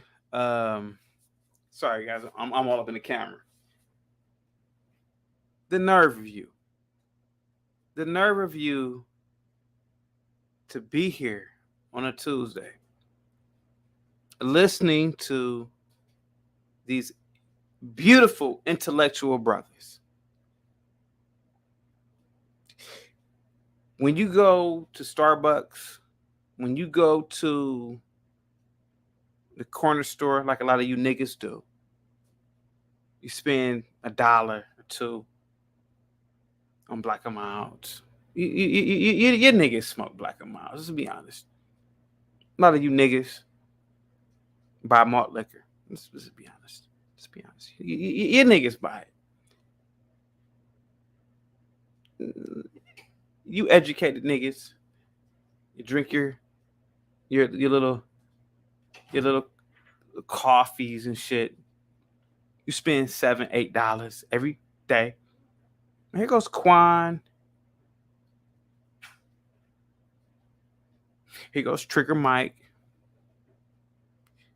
They're providing you a lot of information. The likes aren't up. Super chats aren't up.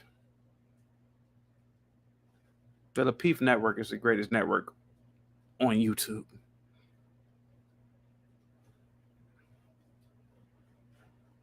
It would be nice. It would be nice if you super chatted. That's been a super chat in 25 fucking minutes. These niggas are providing you niggas with a lot of content, a lot of political content. Hit that super chat.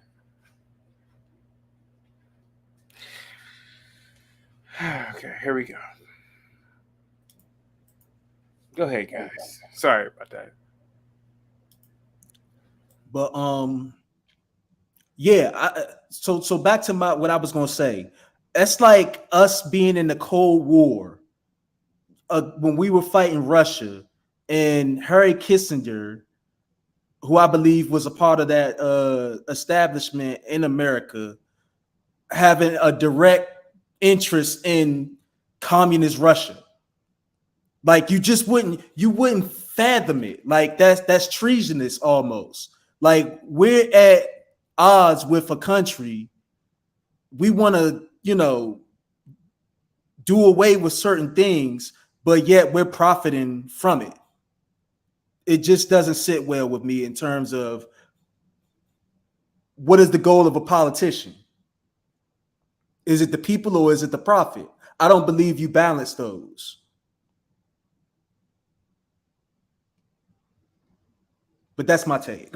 Hey, Bitcoin, like you said before, it's a global society right now. It's not just one country profiteering. I mean, because you think that they say Russia, like you said, Russia, we're supposed to be at odds with Russia all the time. But Russia was taking us in space for years. Mm-hmm. How are we at odds with them when they take us to the International Space Station? Because that was like they did something and then we did it too. Yeah, but it doesn't matter. We're still connected. Just like we're connected to China. Like he said, if we dare take 25% of stuff that off the shelf that they were sending to us, because we buy it from them, it will be a damn collapse, damn near. Because I mean, all our drugs are made over there. Okay, all right. So here's how I would be okay, right?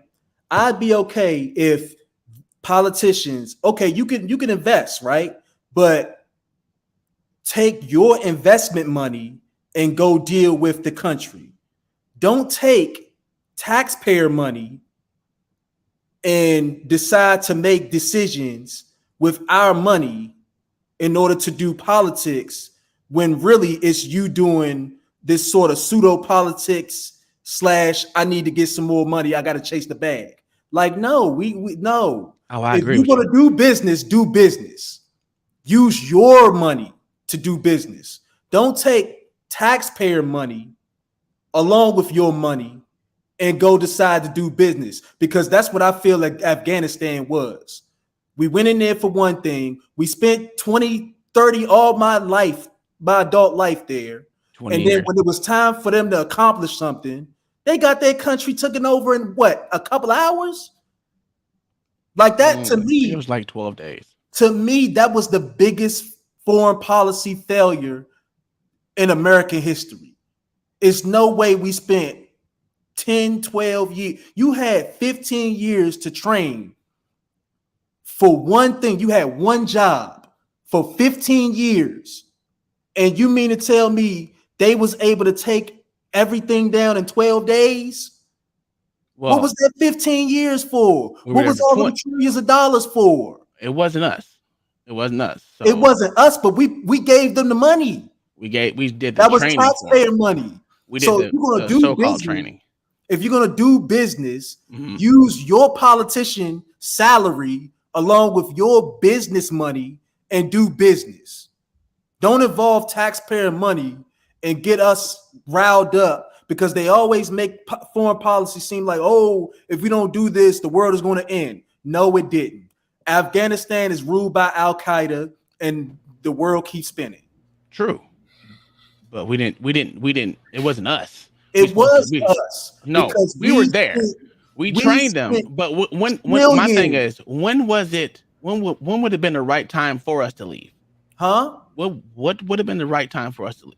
When we didn't accomplish our goal. We didn't have a goal there. We had we no didn't goal find there. Our when we goal didn't there was find to take resources, pretty much, when we didn't find and weapons nation of mass build. destruction, we should have been like That was Oscar the Iraq, Beast. though. That was Iraq.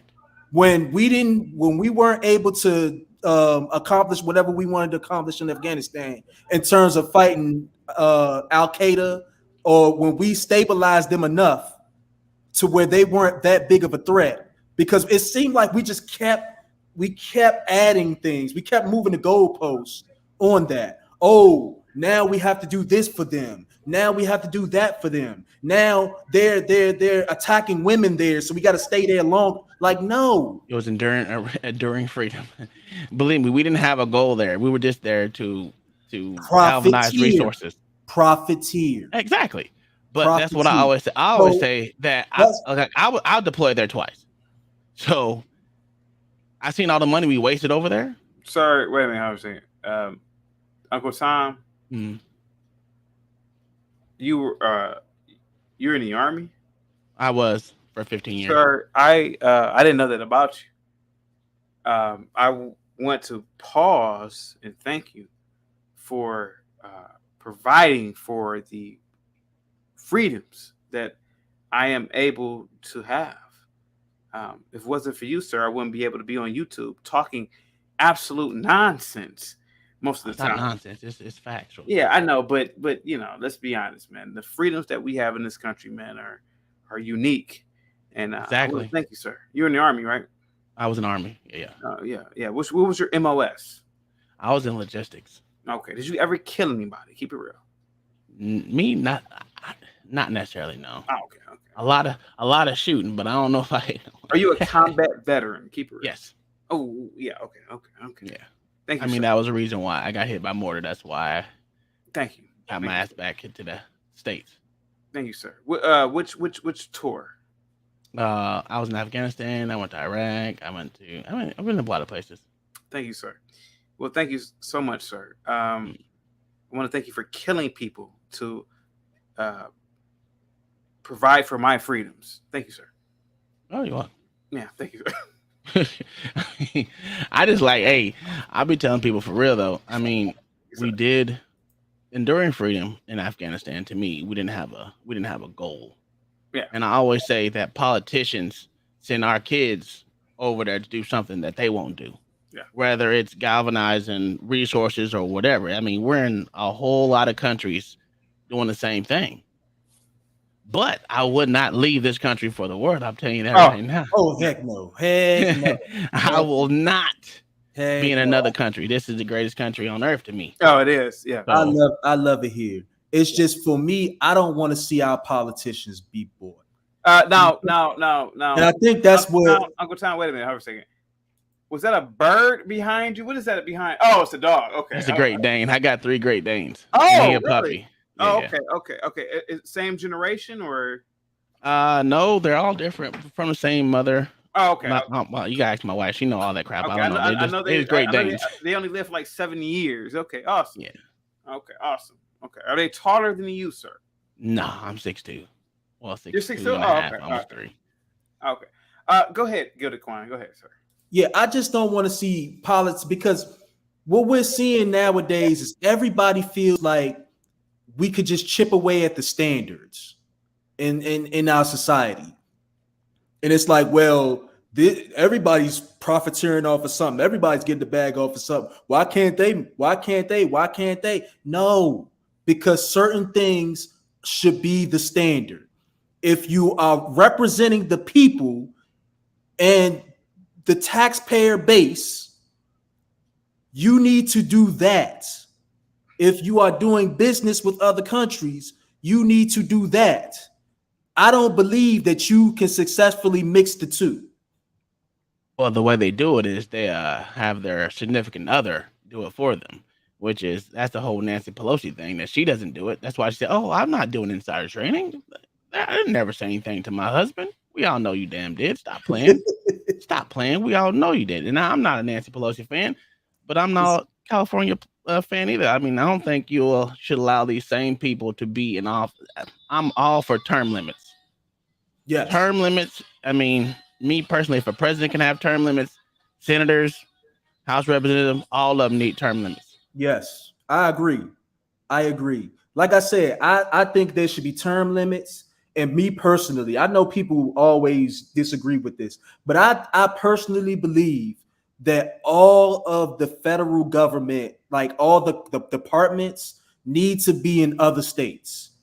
They need to be in different states because what happens is that because they're all in DC, they're able to just do what they want with impunity because they know the ins and outs, they know the inner workings, and it's hard to track because it's all in one city.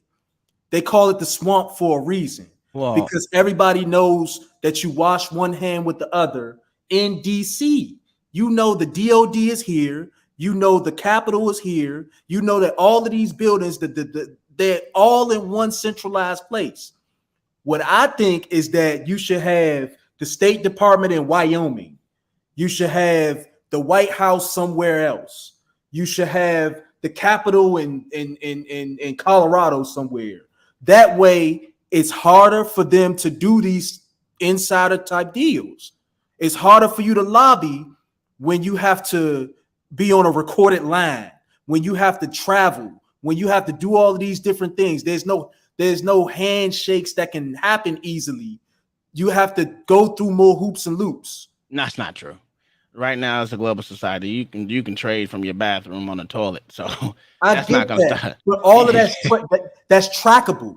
That's not a person-to-person conversation where I could just walk across the street and be at the White House. Well, you got investors that you can have do for it. There's ways around doing everything. It is, But but I feel like government's way too big now.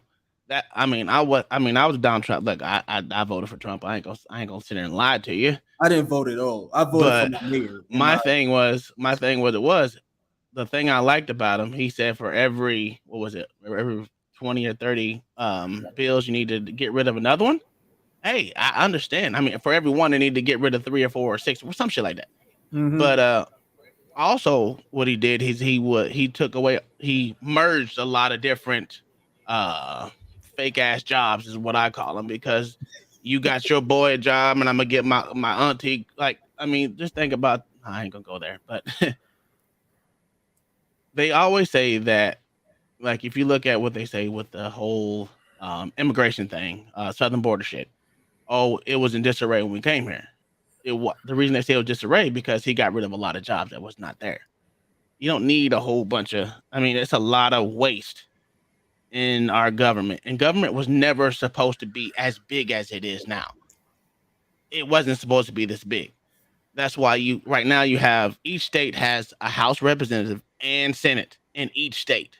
Yeah. Not to mention you have a federal House representative and goddamn Senate. Yeah. That's crazy. Yeah. How are you working for the people if you never, for your people in your state, if you're not in your state? Yeah, they like rarely come to the actual states that they represent. Why? Because they spend majority of their time in DC, but it ain't supposed to be that way. making these It's not handshakes, supposed to be that way. all of these things. They own properties there. Like, when I say it's so bad, it's bad. That's why I say they need to move these buildings in different states so that these people don't just spend all day making business deals that undermine democracy. Because that's all I think of when I think of our government when we go down to DC.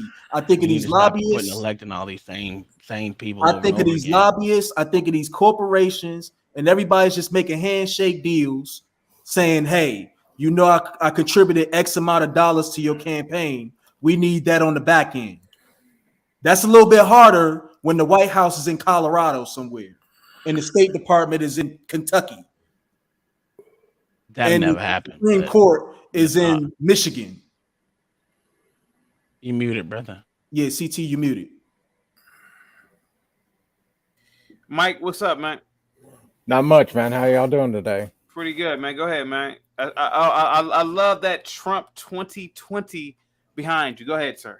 Yeah, my F Uncle Joe's outside hanging on the wall, but I mean it's I mean I've watched your show, of course, for the last couple of weeks, and it I think Quan said it earlier. The government is just too big. There's so many layers of corruption going on. You know, Nancy Pelosi's husband's dirty, but her aides are making money. The people in the FTC are making money because there's 10 different middle managers that are sitting there doing stock trades. Yeah. They're not doing anything for us except making money for themselves, their family, and giving kickbacks, just like Hunter does to his dad. It gives him 10%. I did a video about Hunter. What up? Yeah, so everybody's getting a kickback. So Yeah. I mean, if we knew how much money Nancy made in kickback or her husband made in kickbacks, I'm not accusing him of that, of course, but I guarantee it's going on. I don't know how we're going to fix it. So what would you? What would you? What would you do if you had the power to fix it? What would you do, sir? Well, I think the main thing that you got to start with is Trump's plan to do the Schedule F by killing off 50,000 of these middle manager or the bureaucracy, the deep state, the swamp, whatever you want to call them. Getting into these people that are making money, that are people in the state department been there 30 years selling visas to people. You could put that out on the open market and charge $1 million to become a U.S. citizen, and we'd have a line for 3 months down the line, waiting in line to get a U.S. citizenship. Nobody wants to leave here. So, why are we, I feel sorry for the people in sub-Saharan Africa, but what good are they going to do when they move here? And then you, me, Quan, Uncle Tom, we're all paying them money to stay here because, they can't read, write, don't know how to turn the water faucet on. It's just the biggest mess I've ever seen. Yeah, and I'll do you one better. Now that we're involved in the Ukraine business, which what I'm gonna call it, guess what? Now those people get to immigrate into America, and in some cases they get to go to colleges, and because they're from Ukraine, they now get the benefit of going to certain colleges for free via our business in Ukraine. I can't go to any college for free, but because Biden and Hunter have business interests in Ukraine, now those people get to come here for free and be educated for free. All right. Here's my radical opinion. First off, I think there should be 1,000-year ban on immigration. Personally, we got enough people here. I know that's harsh, but they'll never do that. They'll never. I know, but here's a real thing. God damn it! Hold on, let me get it together in my head. I forgot what I was gonna say because they got a whole bunch of things going on behind me. Hold on one second.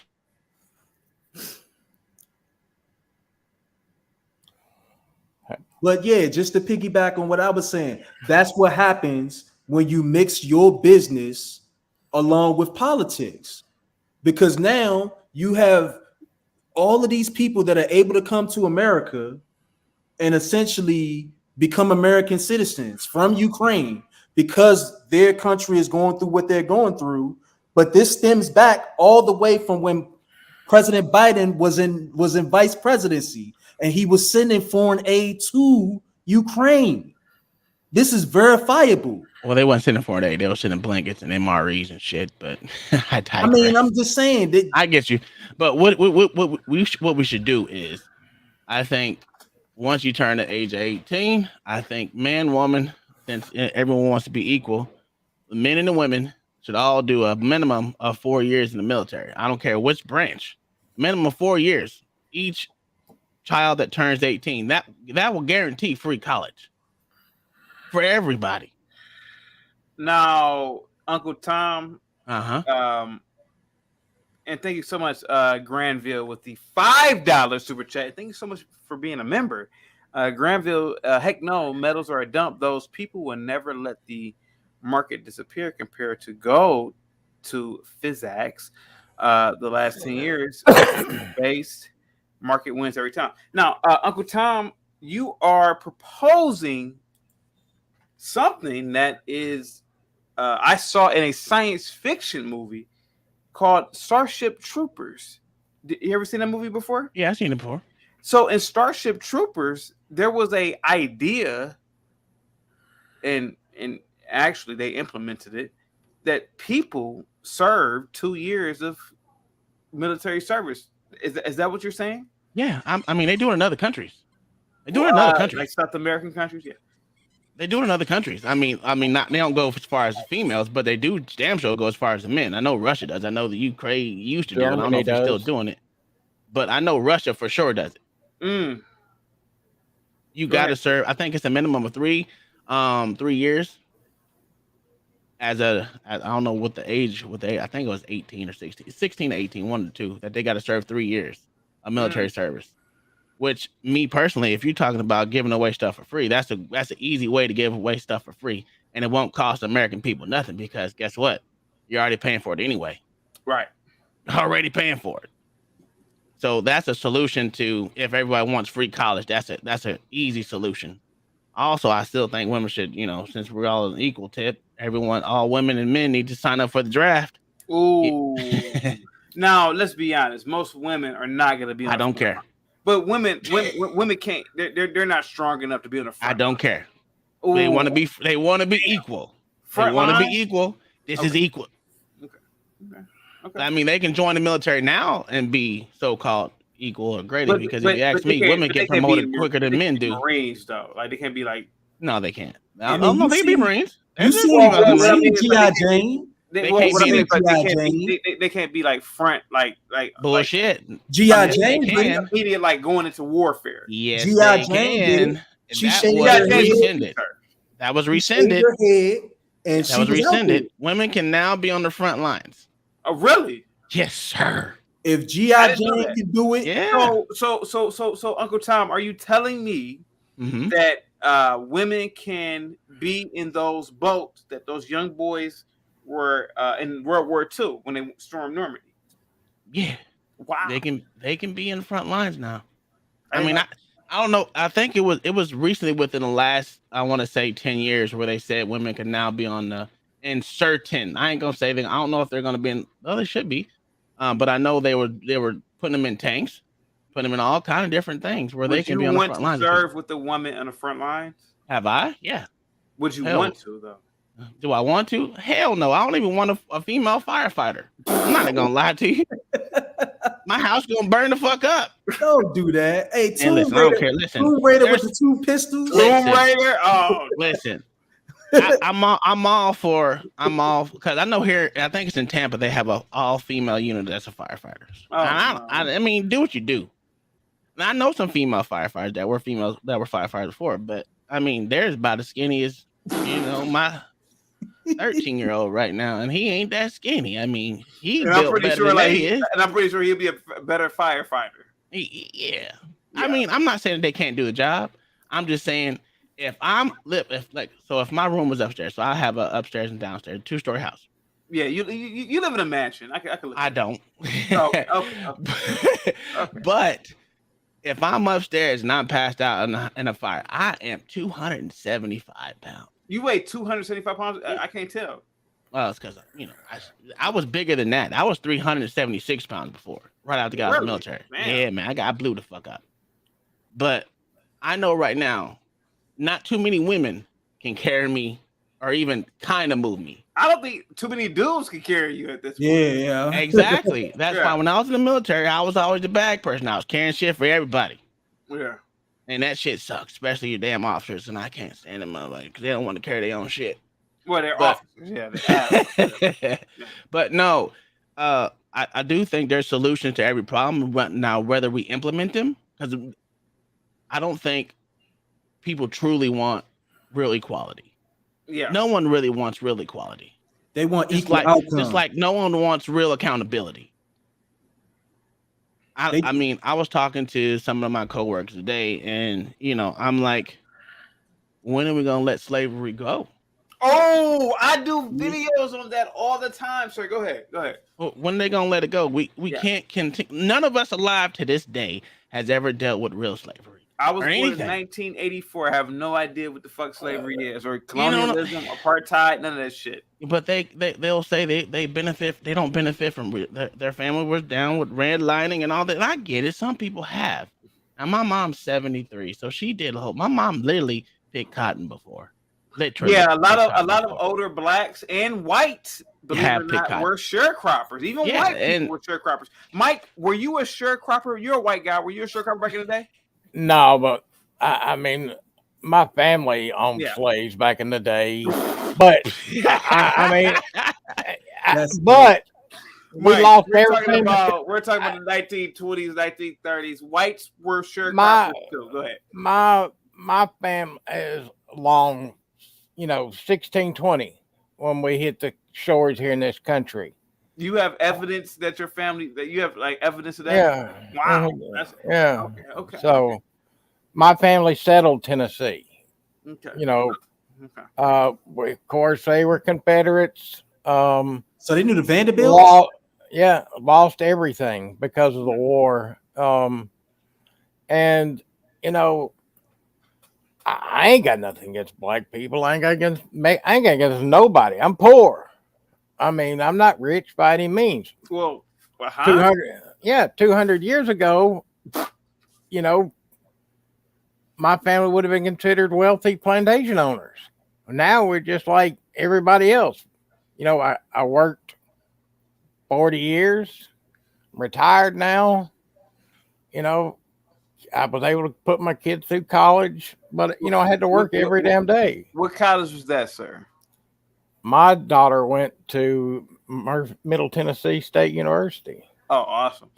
Yeah. So, and then grad school in Alabama, and now she's a nurse. So, awesome.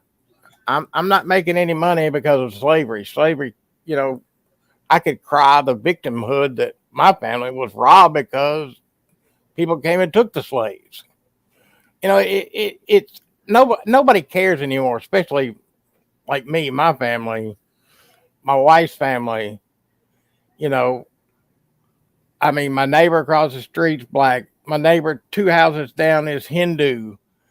I live in a neighborhood that's multicultural, but, we call ourselves Americans on my street because, I run the precinct for this street for the Republican Party. I try to talk to all the people, try to get good people elected. But, I just don't see what why we allow the government to cause people to fight amongst themselves. They're the enemy, not us. Hey, Mike. Can I say something too? Mm-hmm. I'm Nigerian. My ancestors owned slaves too. Mm-hmm. Yeah. I wouldn't doubt it. I mean, a lot of black people own slaves. What tribe? I beg your pardon? What tribe? Yoruba. Oh, mine was Fungi. Yeah, my family's if you wanted to really look and open the book of my family, every group hates us because we killed Indians, we owned slaves, we killed British, we killed French, we killed Canadians. So nobody likes my family. Yeah. But we're just average Americans here. I could care less about anybody. And I think there's more people like me. I think you chaotic. I think you don't really care what somebody looks like as long as they're a good person. Yeah, as long as they're a good person. Yeah, I hate whites, Asians. As long as you're a good person, you're fine with me. But just because you're black or white or Asian, But because of that sign, there's 40% of the population that thinks I'm a racist. Yeah. We're all racist to a degree. Well, I'm racist as hell. So no, I think you're wrong on that, Chaos. I think you're prejudiced. You're not. No, racist. I'm not prejudiced. Thank you so much, Mike. You're not racist. You're prejudiced. You have prejudice against. I have prejudice against white people, but I'm not racist to white people. I mean, I got a list. Yeah. That I can just say I hate everyone equally. I used to always say I hate everybody equally. So like Everybody. I tell people that like literally I don't like to be called African American. Oh, I hate that too. The reason I say that, and I don't call me black because the Lord Jesus made two distinct colors. This is black, my chair black behind me, my hair black in some spots where it's not white, but I'm brown as fuck. If you want to call me, don't call me no brown. Don't call me. Just call me fucking American, man. I was born in Oklahoma. I'm as I, American as it gonna be.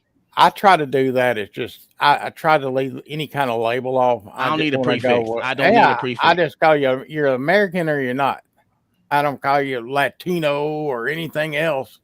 If you're an American, guys, give me a second, real quick. Rem says chaotic is a real monkey, even when he's trying to affiliate himself with whites. Let me tell you something, you son of a bitch. You can call me anything on the planet. Don't call me a monkey. Human beings are not monkeys. We are apes. A monkey has a tail, you dumb fuck. We are, an ape is a chimpanzee, a bonobo, an orangutan, a gorilla, a human being. A monkey is not. I mean, we're primates like a monkey, but we're not monkeys. I don't like being called a monkey. Call me anything else. Don't call me a monkey. I'm a gorilla, or I kind of like a chimpanzee. Don't call me a monkey. Though. Thank you, sir. But no, monkeys have tails. Ram. Go ahead, guys. Get the floor. But I just want to. So for me, I get tired of the slave thing too. Yeah. But my reasoning is that we never talk about in that slavery conversation how our own people contribute. Yeah.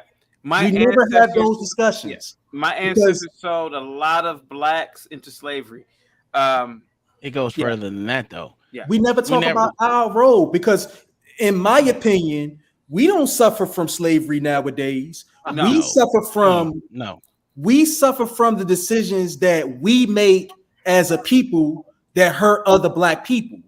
For example, one of the biggest conversations in my city in DC is gentrification. That's like the big thing. How black neighborhoods are being converted into somewhat, affluent neighborhoods without the participation of the poorer people in those neighborhoods. One of the things that we paint it as this black and white thing, when really it's an income thing, but it's still, they make it racial. But one of the things that we fail to realize, because I talked with a developer before at a community meeting, a lot of what politicians, especially black politicians in my city, a lot of what they did was they signed what's called CBAs. CBAs are community benefit agreements.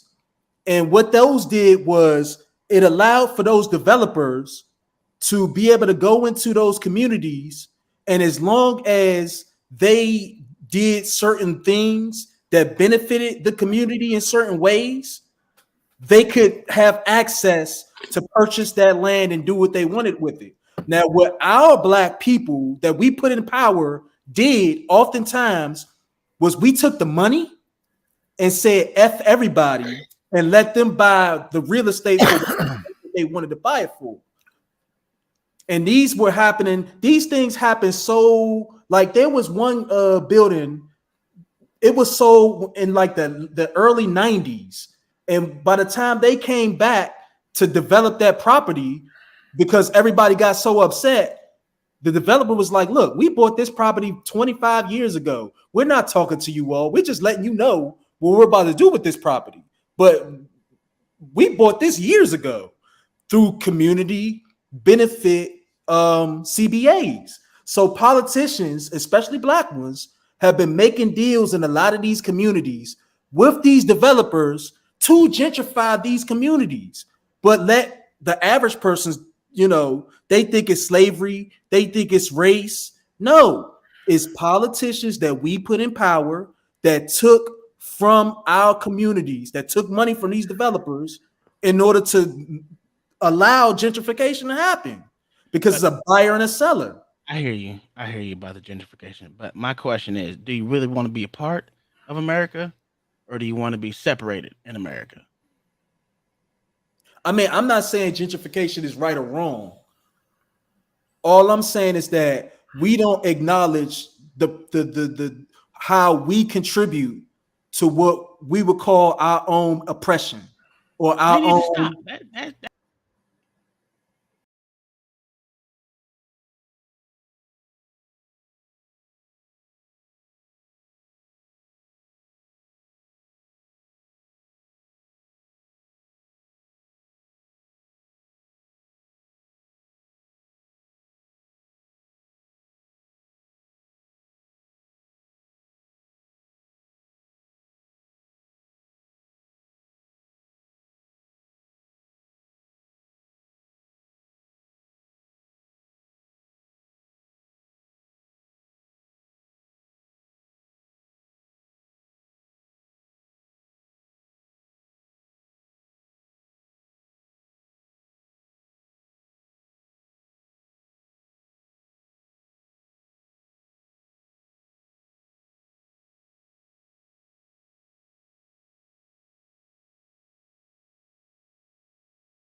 Oh, I'm muted. Damn. Guys, hit that super chat.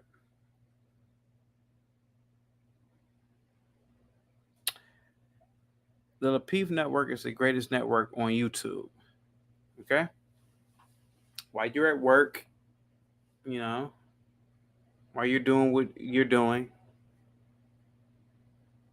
mowing the lawn, washing dishes, hit that super chat. Couple of dollars. Not that much. There's hundreds of people watching. Thousands of people will have watched the video. Hit that damn super chat. Hit that cash app. Whatever, man. Support the Lapeef Network. The Lapeef Network is entertainment, it's edutainment, it's informative, political, relationship advice, etc. Support the channel. Hit that like button. Hit the share button. Share the video. Share it.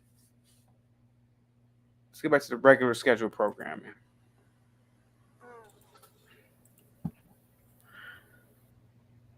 go ahead. Go on. Yeah, so I say that to say when we talk Thank slavery, you, Uncle Tom. we always talk the slavery narrative. We don't even acknowledge how we were complicit in a lot of that narrative as well. Yeah. Like some of the black slaves did other black slaves the worst, you know. Yeah. Well, If we were so we we were take it to that. we were Like, sold into a lot of things, and not to mention that the worst slavery that went on was not with the white folks; it was with Middle Easterners that went into Africa and sold us far longer than they sold us to the white folks. and that's what Far I'm longer, saying. and they castrated us so we couldn't fuck up mess up the gene pool.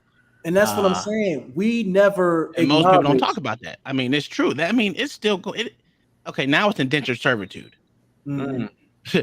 It hadn't stopped. It just changed the name, just like most Democrats when they wanted to get something done, they changed the language. That's all they did. They changed Yeah, the language, and it's still going on to this day. yeah. We never acknowledge. All we acknowledge is white versus black, but we never acknowledge the fact that there was a lot of things that we as a people did that created wars in a lot of our communities. Like I was talking to a gentleman the other day.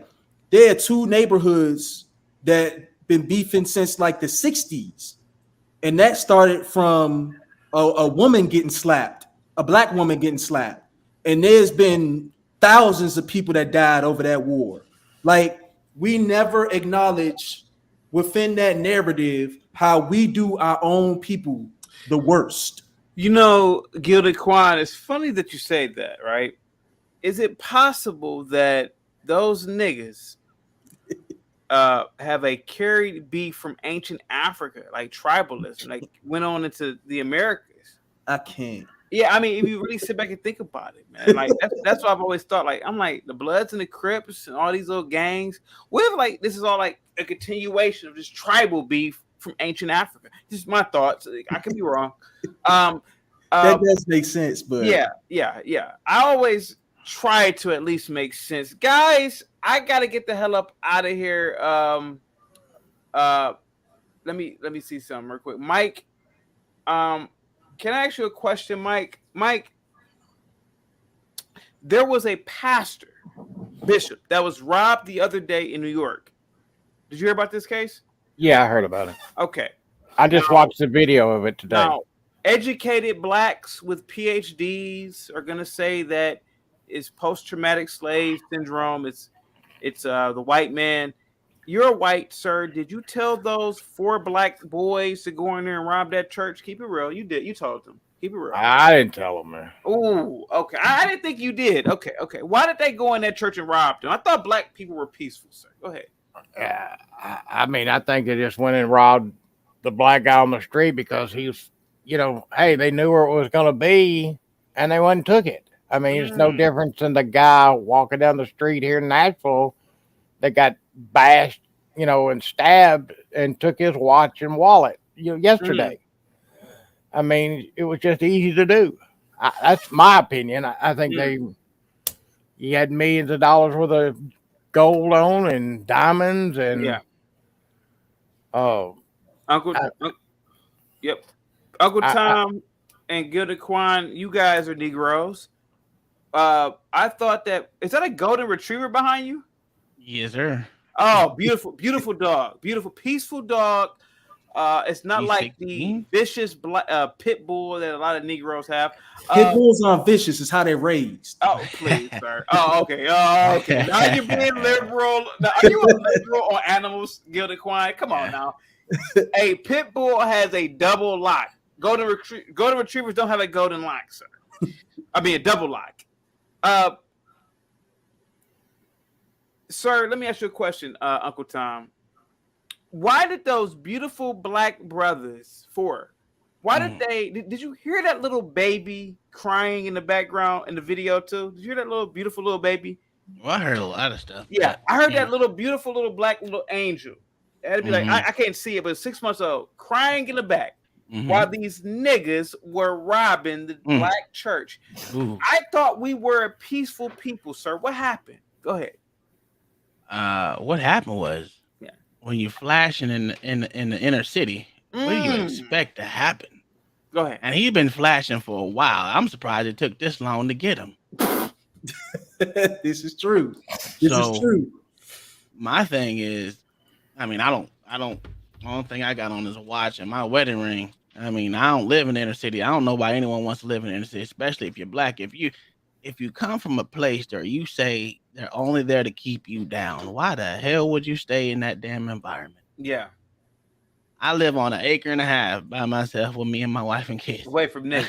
Yeah. Away from well, there's a couple races down the street, but hey, they don't mess with me and I don't mess with them. Well, let's be honest, let's be honest, sir. Uncle Tom, you're kind of racist too. You don't want to be around niggas either.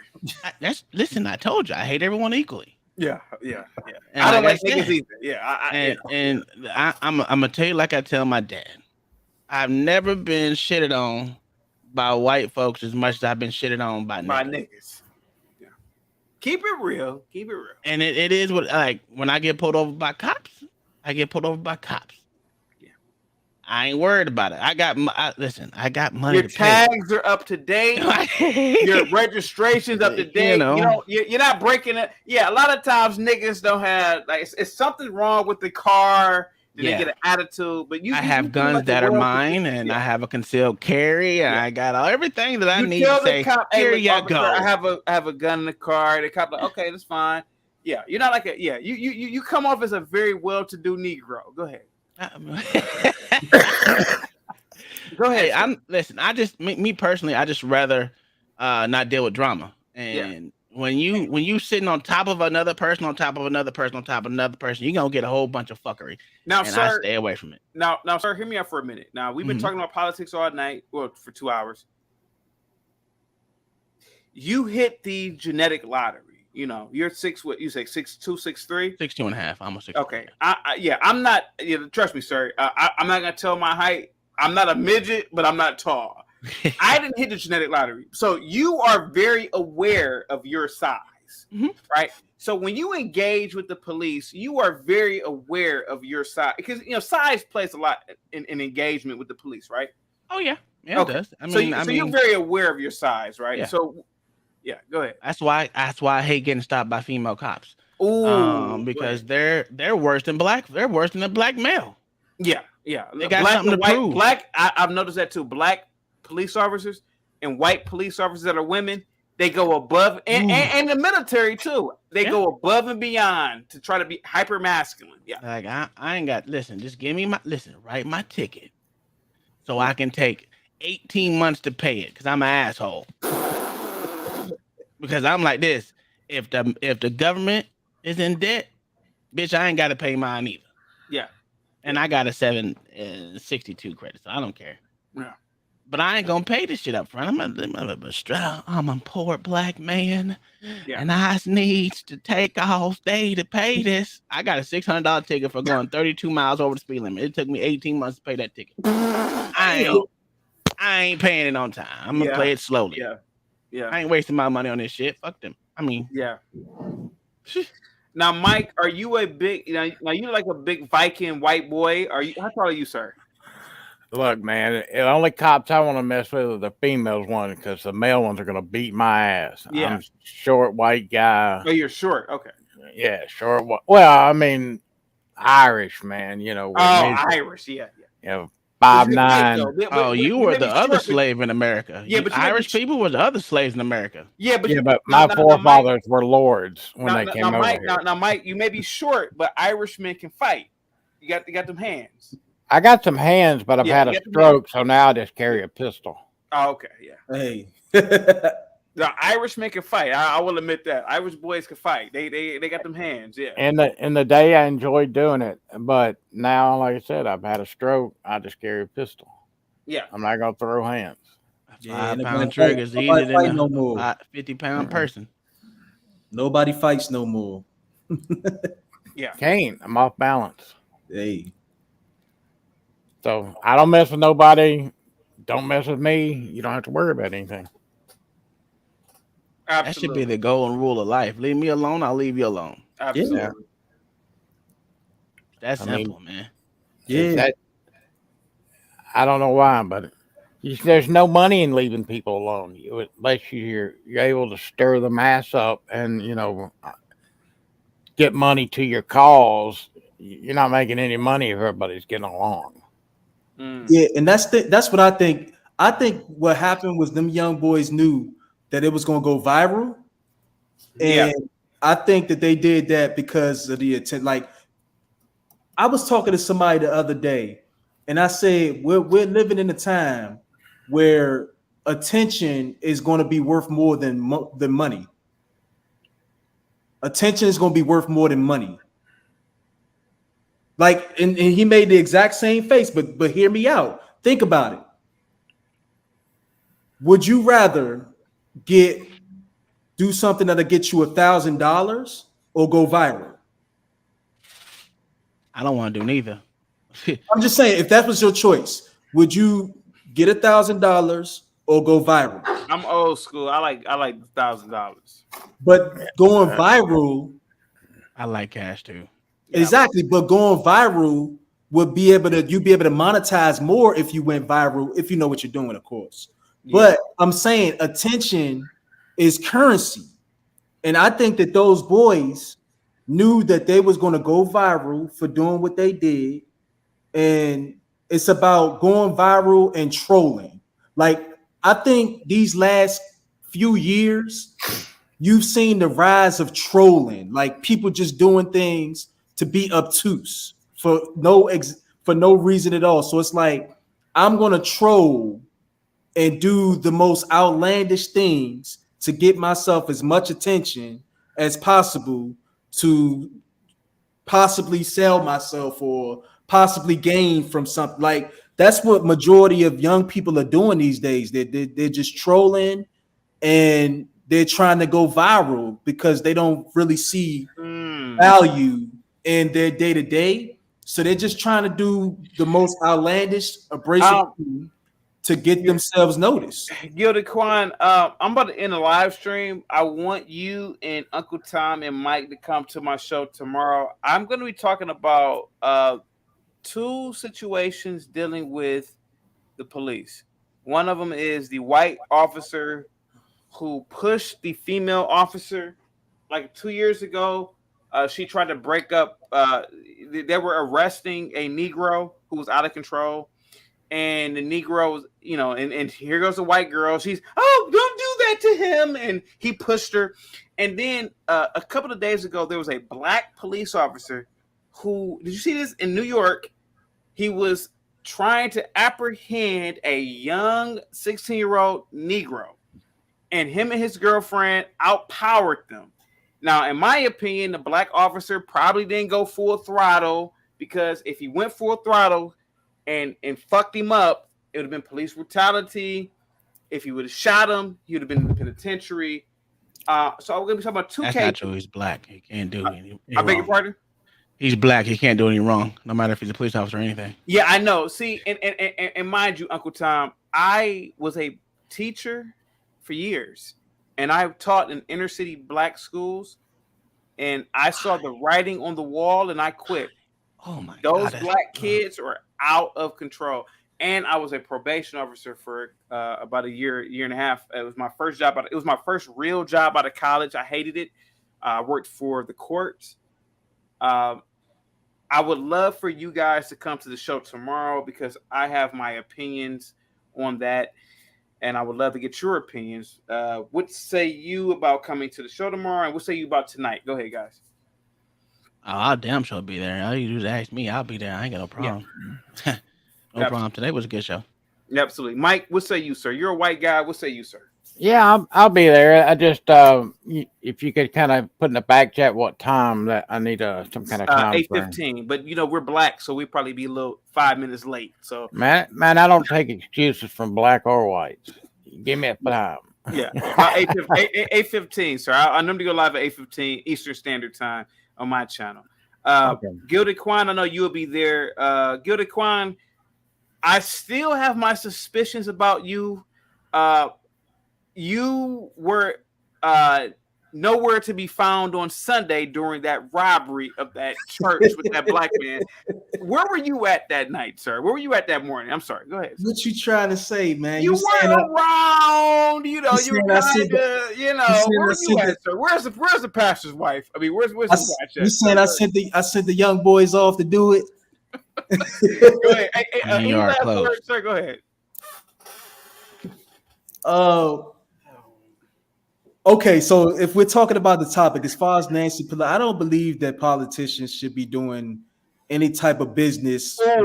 Keep it real. Keep it real. When you're dealing with taxpayer money. Now, if they want to take the profits from them doing their own business, and using their own money and their salary, then that's fine. But what often happens is they find that their money isn't enough. So they make these propaganda-like things to get taxpayer dollars involved. Yeah. And then you have what happened in Afghanistan, where we're just sitting there spending trillions of dollars, and somebody's making money off of it. That money didn't just get lost in space. Exactly owns a lot of shit. To me, it was a lot of deals. It was a lot of money being exchanged. And I think a lot of politicians made off with cash on the taxpayers' dime. And now you have in America where I love it, but our infrastructure, and you can look this up, we have some of the worst infrastructure in all of the developed worlds. I mean, you can look outside. I know in DC, you lose your tire driving on some of these roads. Yeah, I got to kick Gilda Quan out of here. How dare you say America has some of the worst infrastructure, sir? How dare you? Out of here? Whatever, Gilda Quan. No, I'm gonna bring him back. I'm sorry. I'm sorry.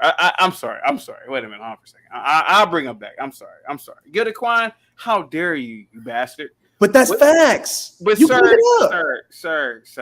Okay, where do you live at? I'll guarantee you, it's a pothole that you got to swerve every morning. Only because of mismanagement by the city, sir. But that's everywhere. How many cities How many cities have to have bad roads before we decide as a country we need to do something?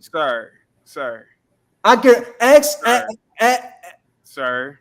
ask Uncle Tom, how many right here. potholes do you have to swerve? I don't have He to live in swerve a any rural because area, I live in a rural right. area.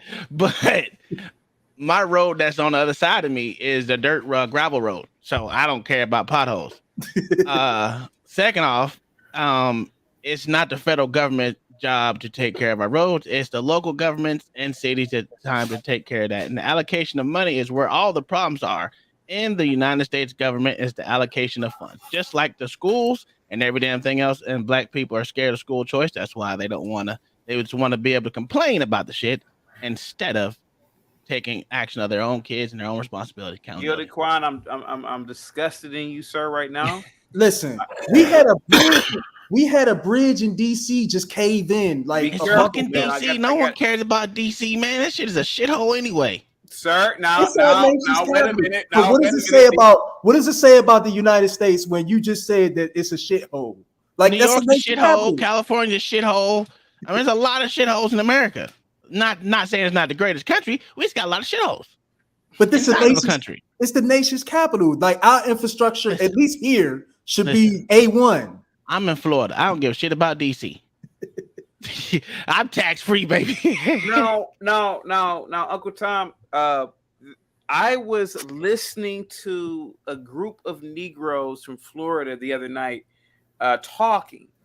Sir, I didn't understand a lick of English from them. You guys have your own language in Florida. Listen, I was born in Oklahoma. Yeah, I just live in Florida. So you can understand the blacks in Florida and the whites in Florida when they speak English.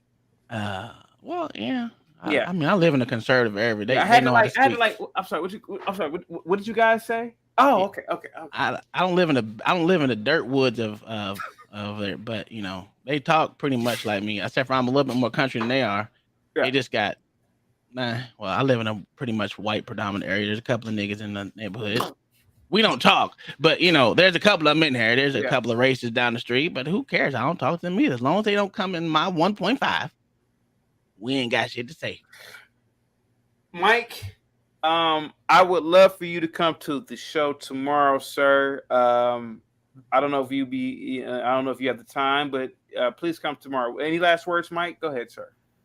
No, I'll make it available for tomorrow night because I've actually seen the videos you want to talk about. And look, all I can say is, leave people alone and get it. We all ain't going to get along, but you're not my enemy. Yeah. Now, do you see the chat below me? The chat says, you see it says LaDonna says, I don't. White folk won't leave us alone. Do you agree with that? Well, you're a white guy. I'm a white guy. Yeah. Let's put it this way. Let's just reverse the roles. You don't bother me, so go ahead. No, let's reverse the roles. Yeah. Black is the predominant race in this country. Just we're reversing the roles. Oh, okay. I got you. So you're 60%. I'm 18%. Do I want to piss y'all off? Because y'all might get to decide to kill me off. I don't want to make anybody mad. Yeah. If I own a business, I don't care what color you are. Bring your money to my business. Oh yeah. So I'm a capitalist. I don't care. Yeah. You don't bother me. I don't bother you. Yeah. That's got me through life. So far so good. Yeah.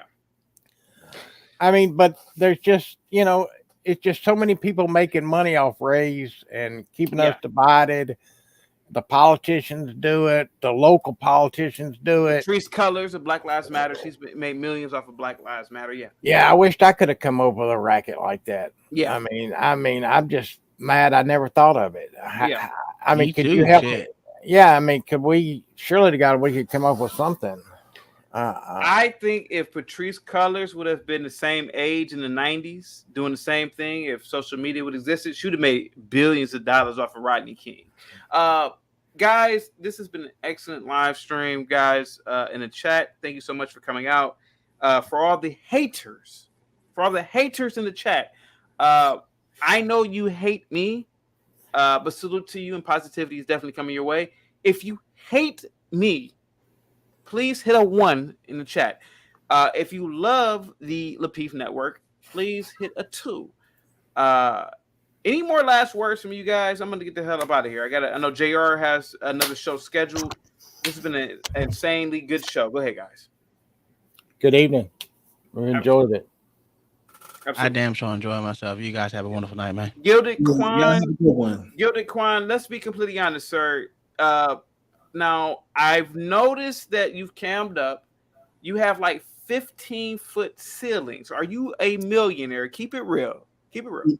Listen, keep it real. You're a millionaire. Keep it real. I make average money. Sir, you have 15-foot ceilings. That's not average money, sir, for anybody. I make average money. If you jumped up right now, you wouldn't halfway get to the ceiling. Go ahead. Nah, I make average money. This is my ceiling. Like, so it looks higher than okay. It looks super high. Okay, never mind. Okay. Well, guys, any more last words? I gotta get the hell up out of here. Go ahead, guys. I'm done. I'm good. I've said my piece. All right, guys. Well, I'm out of here. Thank you so much, JR. Thank you so much for everybody in the chat. I see the votes have come in. K Minta says, CT, you damn a godfly. I don't know what the hell that is. Thank you so much, though. What was the 2 again? The 2 was for Lapeef. All right. Long Shot Beat says, yeah, 86% Black South Side Chicago is very peaceful. I'm pretty sure that's a joke. The blue guy says, if 86 white folks left y'all alone, y'all starve without EBT and be outside trying to build a team. The blue guy says, if 86 white folks, hold on for a second. No, blacks never built teepees, sir. Let me see. Got Reese in the building. Norma Man says, call niggas. He says, Cali niggas look at becoming a blood or a crip like it's getting a degree from Yale. I didn't know that. Facts. Wow. Let me see. Salute to you, Reese. Guys, please go to Hot Facts with Robert Reese. He has an incredible YouTube channel. Hey, guys, I'm out of here. Peace. Good night. All right.